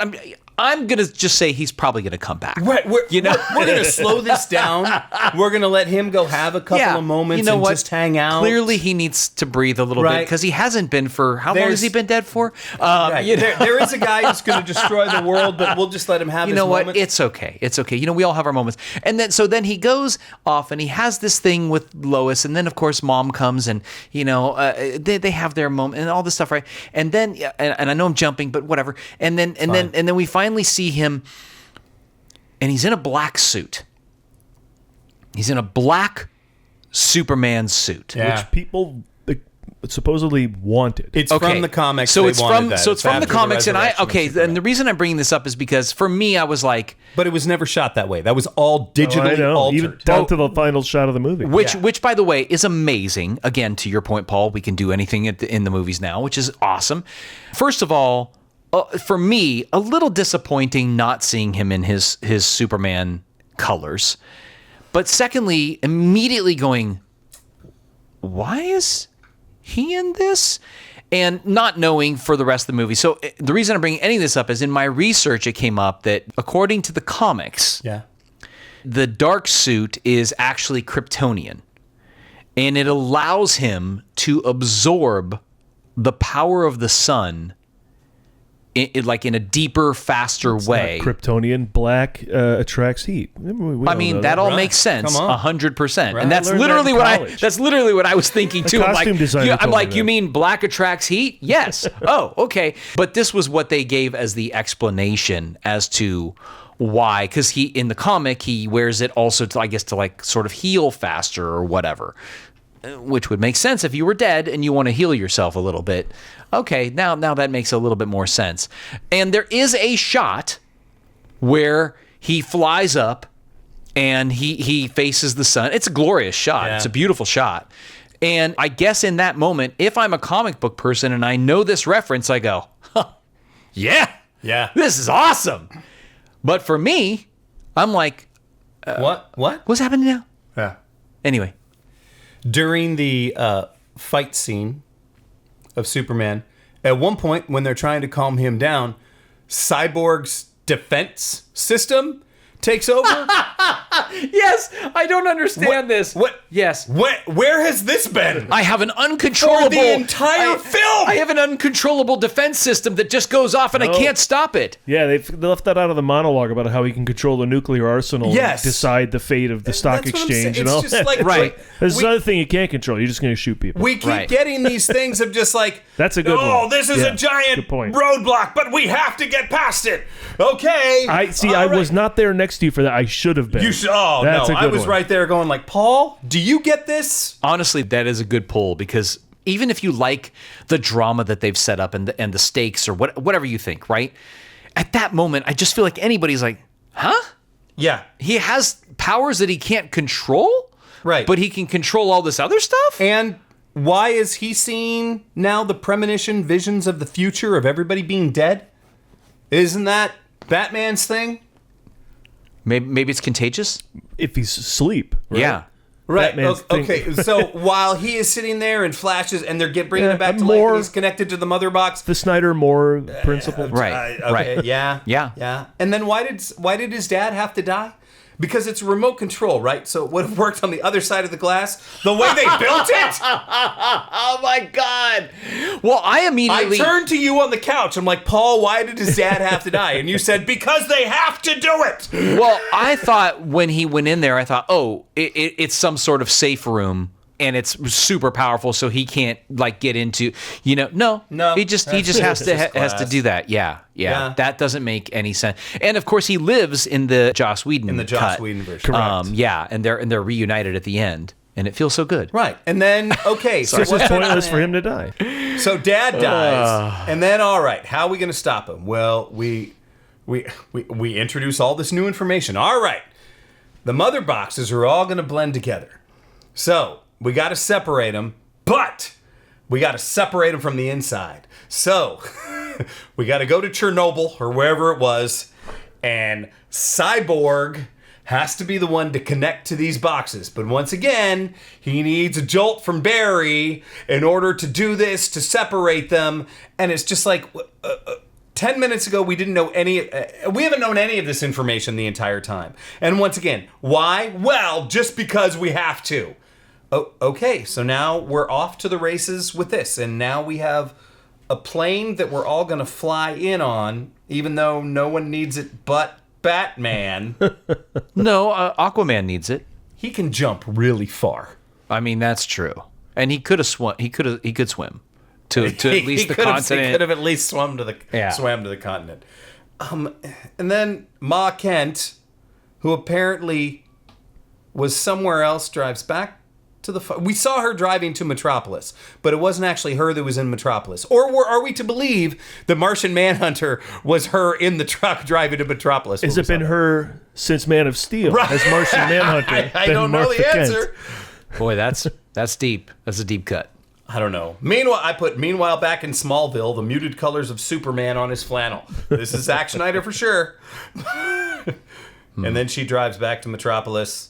We do get a little bit of Lois Lane as the key talking about Batman v Superman. So that was brought up again. Okay. I don't think that was in the Whedon cut. Okay, because that's... don't think so. I mean, maybe But it is Whedon good to knew, see. hey, we're not making any more of It's these. good to see him reference that, but it's also like it's just a dream. well, why did it happen? I assume it's the payoff for the two movies that we never saw. Does Flash have that power? I mean, he can again, go this so goes fast, back he to what can, I was like, go saying through earlier. walls. Like, Yes, what so are the now he can go powers? so fast that he can go into someone's dream. Okay. I mean, yeah. Okay, yeah. I mean, why? Well, because so, Justin. All right.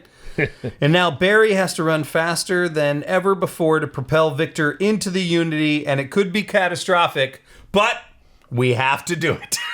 Right. All kind of cut in Whedon's as well. He just said, Clark, get over here and help me tear apart these things. Yeah. And then they do. Yeah, and then we get the Bat ship. Also, I want to point out a line of dialogue. Cyborg, let's go get this son of a bitch. No, Chris Terrio. Marcus McFeely already did that in Endgame. You can't do it, especially in 2021 when you're recutting this. You Yeah. got to cut that line out. Yeah. Yeah. It's exactly what Captain Yeah. America Yep. says. Yeah. And better. Yeah. I mean, that is true. And then we get to our final battle. Good point, Sean. Good point. Hey, I'm here. Good point that I just got a good point. To We we get to our final battle. Okay, so we have our Batship again, which is They went batship crazy. Batship crazy, shooting down the defense system because we're superheroes, so we wouldn't be able to get in. I guess. Right. Okay. So he has to shoot it down, and then the ship gets destroyed. And I'm like, okay, so every one of these ships that Batman brings in just instantly gets destroyed. If you're bringing these things in so they can be toys, why would any child want to be like, oh, I want the one that he got destroyed in instantly? I mean, what? I mean, yeah, you want to fly away in the Millennium Falcon. Right? Yes. You want to fly away. Yeah. And then we get into our sequence, which is just an absurd amount of destruction with the Batmobile zipping around and everything happening. And Okay, going through I'm just going to buildings say, and- though, but the Batmobile, again, just like it was in Batman v Superman, it is cool. I mean, agree. admittedly, it's cool. The way they use it is cool. I actually think it's the best Batmobile of all of them. Oh. Have you seen the Burton one in person? I have, I believe. Oh, it's so yeah. impressive. It is cool. I mean, it's cool looking. It's cool looking, but it's nowhere near as it doesn't useful. do as much, Yeah, it's nowhere near as useful. So I don't know. I just, then we started to get into, hey, it's DC, so we have to have just a giant amount of destruction taking place for no reason at all. Just so much absurd amount of destruction. CGI. And I think the parademons contribute to that. When they fly around and it's just noisy. It's just a I mean, they're basically the visual flying noise. monkeys from Wizard of Yeah. Yeah, Oz. exactly. Yeah. Yeah. And then, it was satisfying when Superman came in. Okay, great. Had we not seen the scene? Not impressed. It's a good line. Yeah. It's a good Yeah, line. Yep. Yeah. It's a good line. I don't know. I also felt like it was anticlimactic. We knew he was coming. It was just a matter of when is he going to get here, And one of the things that I did like in the Joss Whedon version, which obviously Snyder cut out, was in the Joss Whedon version, Danny Elfman using the original Superman theme in that moment and also using his Batman theme from the Michael Keaton Batman, which was great. Yeah. At one point, you hear the bum, bum, bum, bum. Yeah, when he comes in, when he's coming through on the Batmobile, you hear a lot I of want to that. hear that. I want to just see that moment now. So it was two moments inside of like 15 minutes where you're like, oh, you just worked in both of those themes. That was kick-ass. In the Joss Whedon version, what is the set? Because it's been a long time since I've seen that. What is the setup between Superman and the Flash, where they're like racing? What is this? There's an argument about who's faster. And where does that come? It's a post credits. It's a Oh, it is? mid credits. Oh, They talk about it throughout the movie. I don't know It's why brought I up thought once or that was twice. part of the battle or something, but maybe I just okay. No, that's a long-standing thing, and they don't give us an ending but I think they solved it in the. They comics, did solve I it in think. the I can't comics. remember who it was. Yeah. But then I got up off of your couch. Yeah. When you were watching this, went home, kept watching it at my couch. Then Sean comes and sits next to me on my couch Yeah. and goes, "Time travel again?" Yes. Look, that's true. You're right about that. I hadn't even really actually thought about that for this one, but you're absolutely right. I mean, again, it's like, okay, here's how we get out of it. We time travel. Great. Yep. Again. Yeah. Time travel. And Yeah. then So they fail, but time travel saves them. saves. Yeah. Yeah. And then Now you've gotten me to get tired of it now. Yeah. The Well, good, only though, thing I because can it- say about that is like they do set up, going back to his dad, make your own future, change the past, whatever. And it does set up, okay, this is why he's going to go do Flashpoint, which I still didn't think was done terribly well, but does set up this motivation. I don't know. Is it good? I don't know. Wait till we start talking about all four endings. I have plenty to say there. The amount of CG is just so much. So much. It's the thing that we talk about with these DC movies. The other thing that came up is something we have also chatted about, which is, superhero movies in general. To me, these are becoming, I don't know if I want to say again, like superhero fatigue. I don't really know if I like that. But what I will say is in the 90s and the early 2000s, it was, it was X-Men and, stuff like this. And I think it Batman was, Begins. yeah. And it was the first time that we started to see superhero movies that to me mattered, that they were trying to say something a little bit more. They were getting a little bit deeper, maybe using, sort of metaphorical storytelling. And it was interesting. And then we started seeing more superhero movies as the technology, as CG got better, and we were able to bring in characters that we could never, ever do before. And of course, now to Paul's point, we can basically do whatever we want to do in all this world building and all this stuff.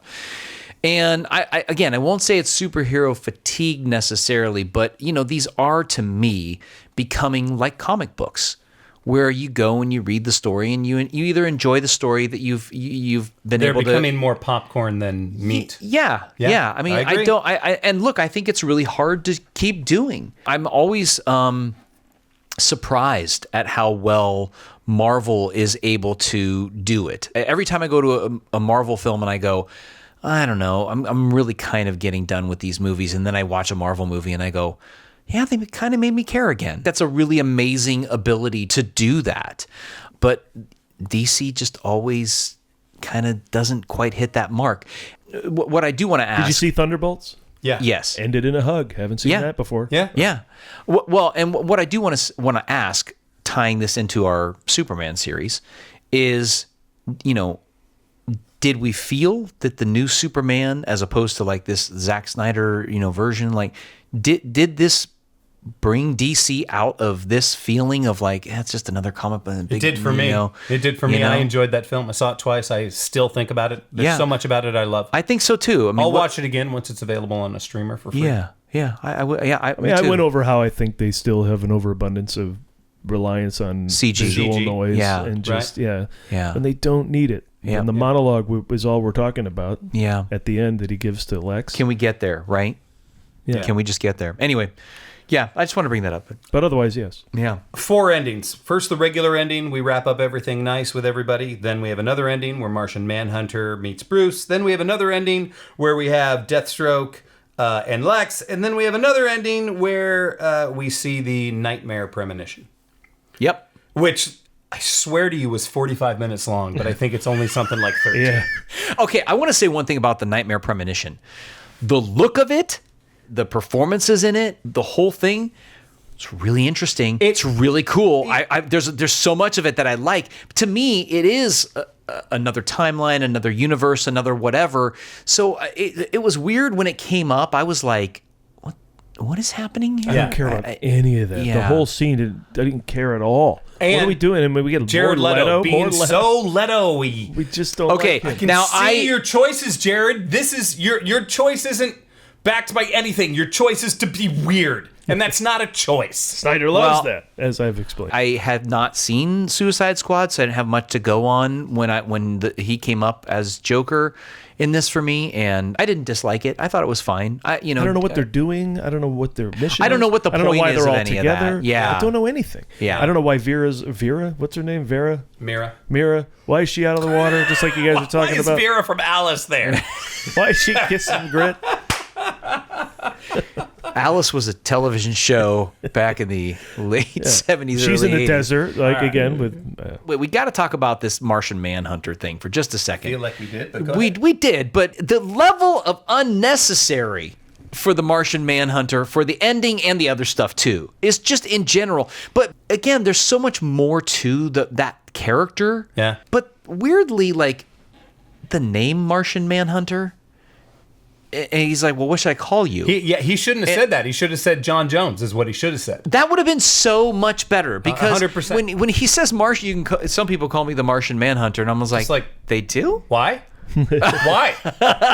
And then do I need to suit up to continue this conversation? Yeah, wait, do you eat people? Right. Why are you a manhunter? Did you know the original tagline for this was not Unite the Six? It was originally going to be Unite the Seven.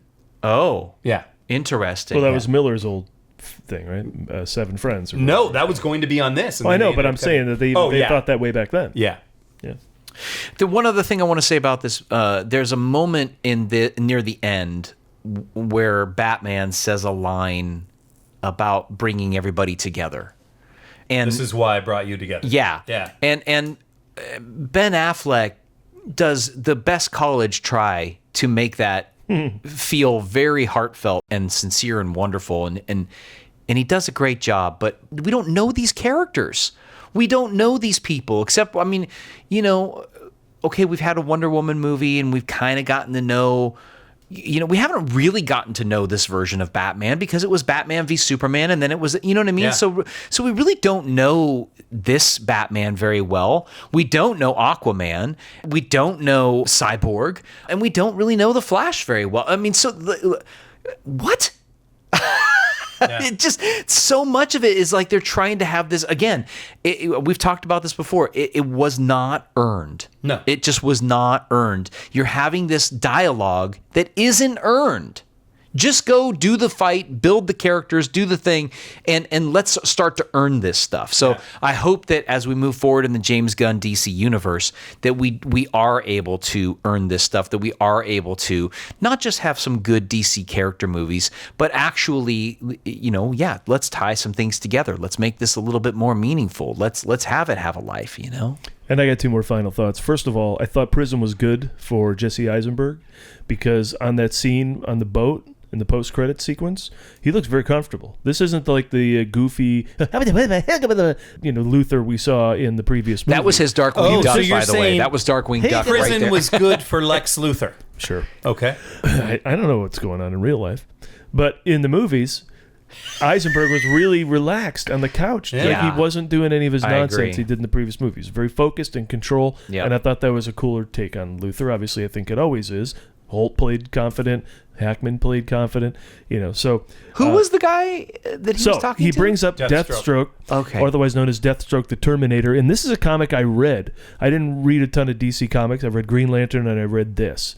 And it was great. However, I read it when it was relaunched and he was a good guy, basically. So it was really weird when he stepped up on the boat. I'm like, isn't he like out to avenge the death of his ex-wife or something like that? Long-standing beef with Batman. And then there's a long-standing beef with Batman and a whole bunch of other stuff that I looked up online to realize, okay, so Deathstroke has this whole other side of him, Right. where I thought he was just a hero. I would love to see him in a movie, but I guess we're not going to get that because I was completely dropped. They changed the line that They did. That Jesse Eisenberg says. Do you have it right there? No, but he said something about we're putting a team together. We're forming a legion. a group of our own. Yeah. Yeah. Oh my A God, are legion you of our kidding own. me? He said that? In the Joss Whedon version, Legion of Doom is coming, and then in this one he just says Batman is Bruce Wayne. Yeah. Yeah. Yeah. And then Deathstroke takes a drink or whatever. I'll hang around or whatever. Yeah. Yeah. But either way, it was odd to see it. And the last thing I'll say is, clearly Zack Snyder had a vision for this movie. And I respect him for that. But why would you meddle then? You hired the guy. It's like hiring a chef and then the table orders the food and halfway out you stop the waiter and you go, let me just add some spices and stuff to this. You hired the chef. Let the chef make the dish. Yeah. Instead, I mean, I understand there was an issue with his family and all that kind of stuff as well. Maybe you put it on hold. Maybe you don't rush a release date. Maybe you say, let's return to this. I know you got schedules of all of us other people. I don't know. Either way, maybe you let someone come in and shoot all the stuff that he wanted, and then Snyder comes back to finish post. Something. It's always weird to see the guy not finish the job, even if in the end it's a mixed bag for me. Well, I mean, that was, how can you not have Darkseid in the movie? Right. He's such a huge part Right. of the Snyder Cut. It's like interesting to know that he's not even in the other one. Yeah. similar in tone. I mean, different situation, but, Solo. Lord Miller. I still want to see that so bad. I want to see their cut so bad. I mean, I'd be interested to know if there was a cut, whatever. But Yeah, I think they got far enough along. yeah, I don't think they got far enough along. But you're right to say that you and I think there's a way that you could have facilitated that. You bring in a director who's going to support what's going to happen, rather than a director who's going to have their own vision now. And they're going to repurpose what's been shot. They're going to reshoot whatever, and that doesn't. I mean, it just seems like the changes were so monumental. Again, no Darkseid. It's like we're not gonna finish your movie because you have to go deal with family. We're gonna change your movie entirely. Yeah, it's right. like 100%. why'd you hire the guy then? Yep. WB. Do we do quiz first or fun facts about Justice League? Let's do fun facts. All right. The film was released on the 25th anniversary. All right, well, let's set it up though. All right, this is Fun facts about Justice League. Which partially includes Superman making it. This film was released on the 25th anniversary of the Death of Superman comic, which was released November 17th, 1992. okay. Yeah. All right. That's kind of interesting. Yeah, no? that's a fun That fact. doesn't sound, it wasn't so funny for someone. My least favorite part of the whole thing. It's like we just get Superman. They killed him. You know, has Batman ever died in a movie? No, he just keeps Batmaning. Yeah. he does. They love killing I Superman. mean, he gets Stop to it. live to be old. The scene in which Barry Allen / The Flash is grumbling that Bruce Wayne, Batman, is sitting in the second favorite chair is an inside joke about Sheldon's spot from Big Bang Theory.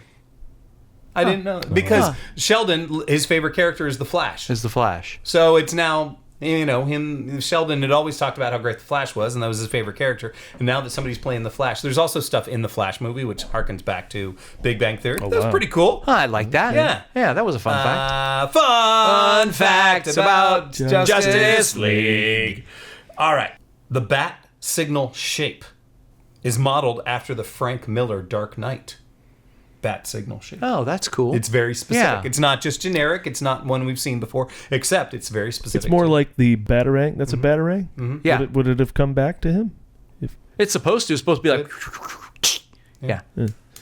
The Big Belly Burger sign is in the Flash sequence where he saves, I assume that's supposed to be Iris.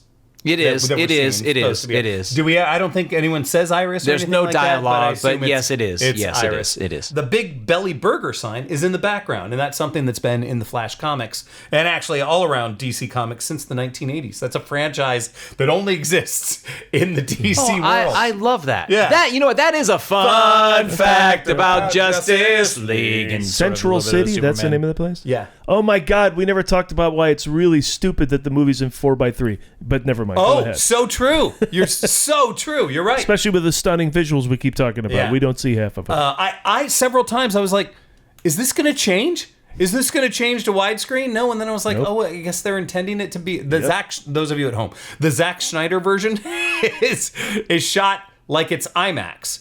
So Yeah, I mean, it's technically a bigger image, and film originally was more 4:3. Right. It was television that changed. Then they made the whole animal. he wanted more vertical, so Yeah, that's what we yeah, see it in. So if you yeah. watch it at home, don't think, oh, this is wrong. Yeah. like I did. You're actually seeing more image at top and bottom than Yeah. I don't think it's actually cutting off anything on the sides in terms of that width or anything.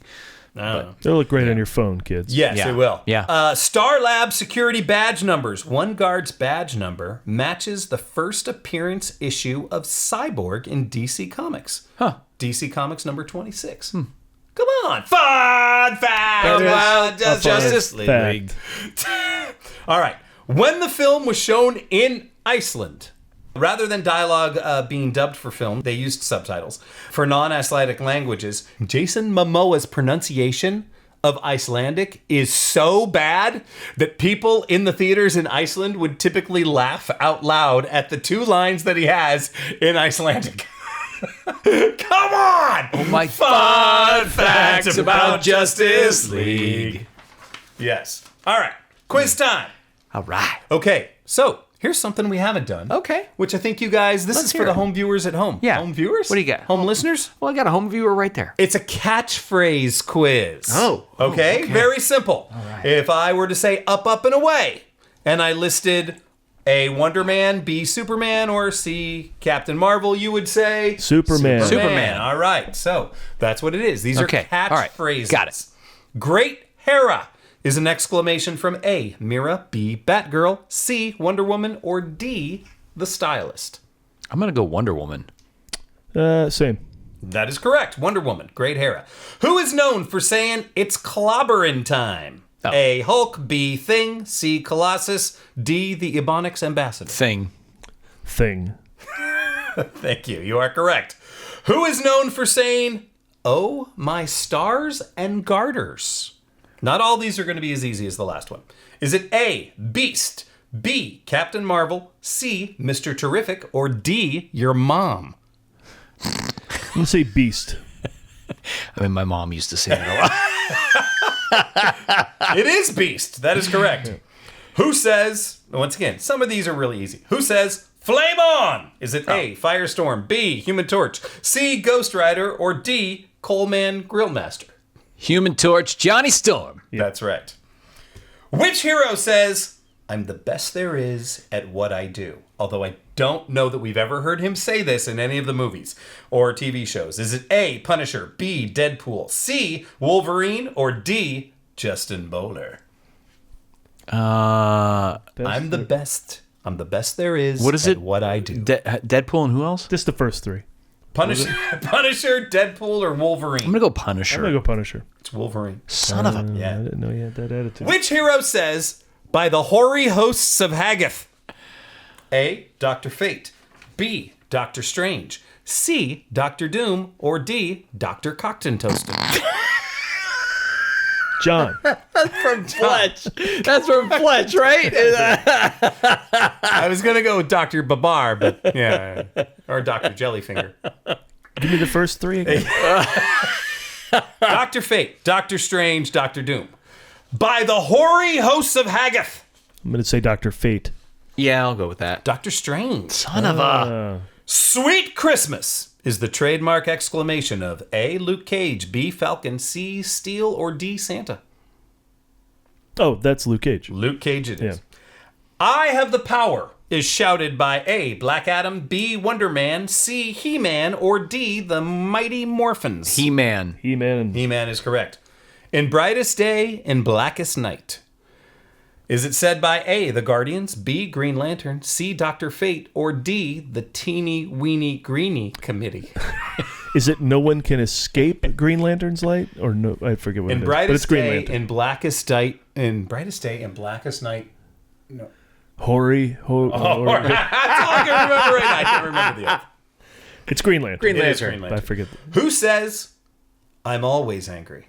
A, Wolverine, B, Bruce Banner, C, Beast, or D, your mom? Maybe Bruce Banner. Maybe Whedon's finest hour. What a great, I will. simplistic line that says everything. It really does. It describes his character Yep. completely. Yep. Which hero shouts, Titans, go, to rally the team? A, Wonder Girl, B, Nightwing, C, Robin, or D, Zeus? Nightwing. I don't know, but that'd be my guess. It's He's- Robin. Oh. It I is thought Robin. Nightwing Oh, ran. that's right, because right. Gotcha. Yeah.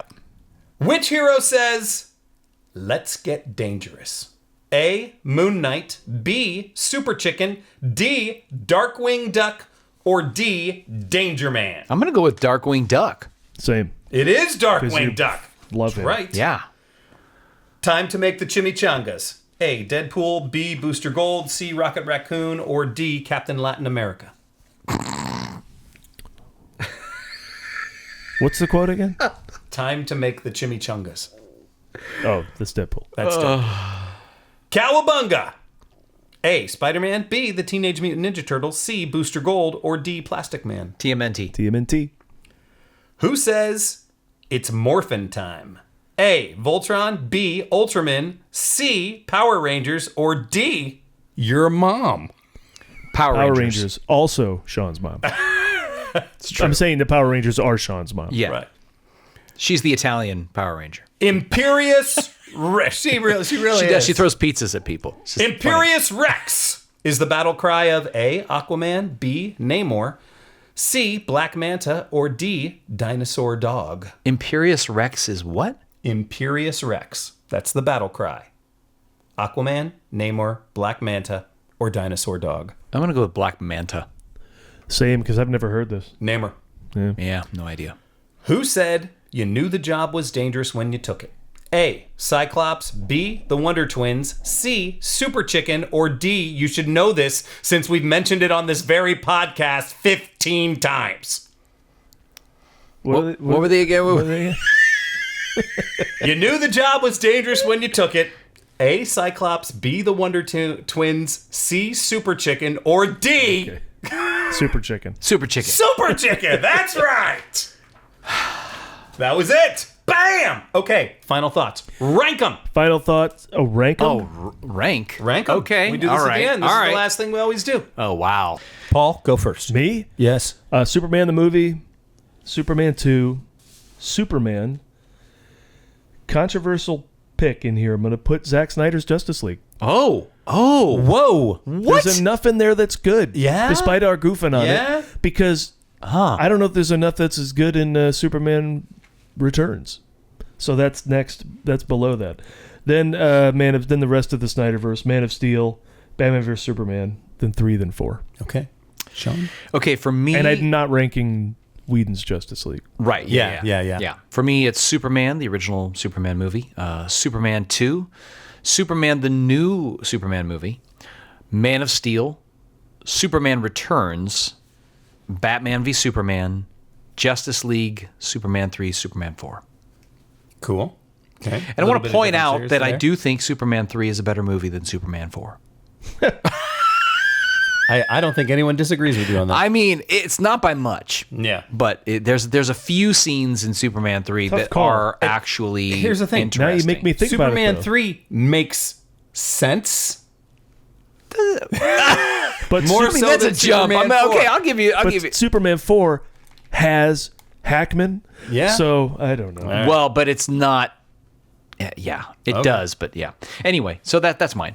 Superman 2, Superman the movie, Superman, the one that just came out, Superman Returns, Batman v Superman, Justice League, Man of Steel, Supes 3, Supes 4. I'm still floored by how much you hate Man of Steel.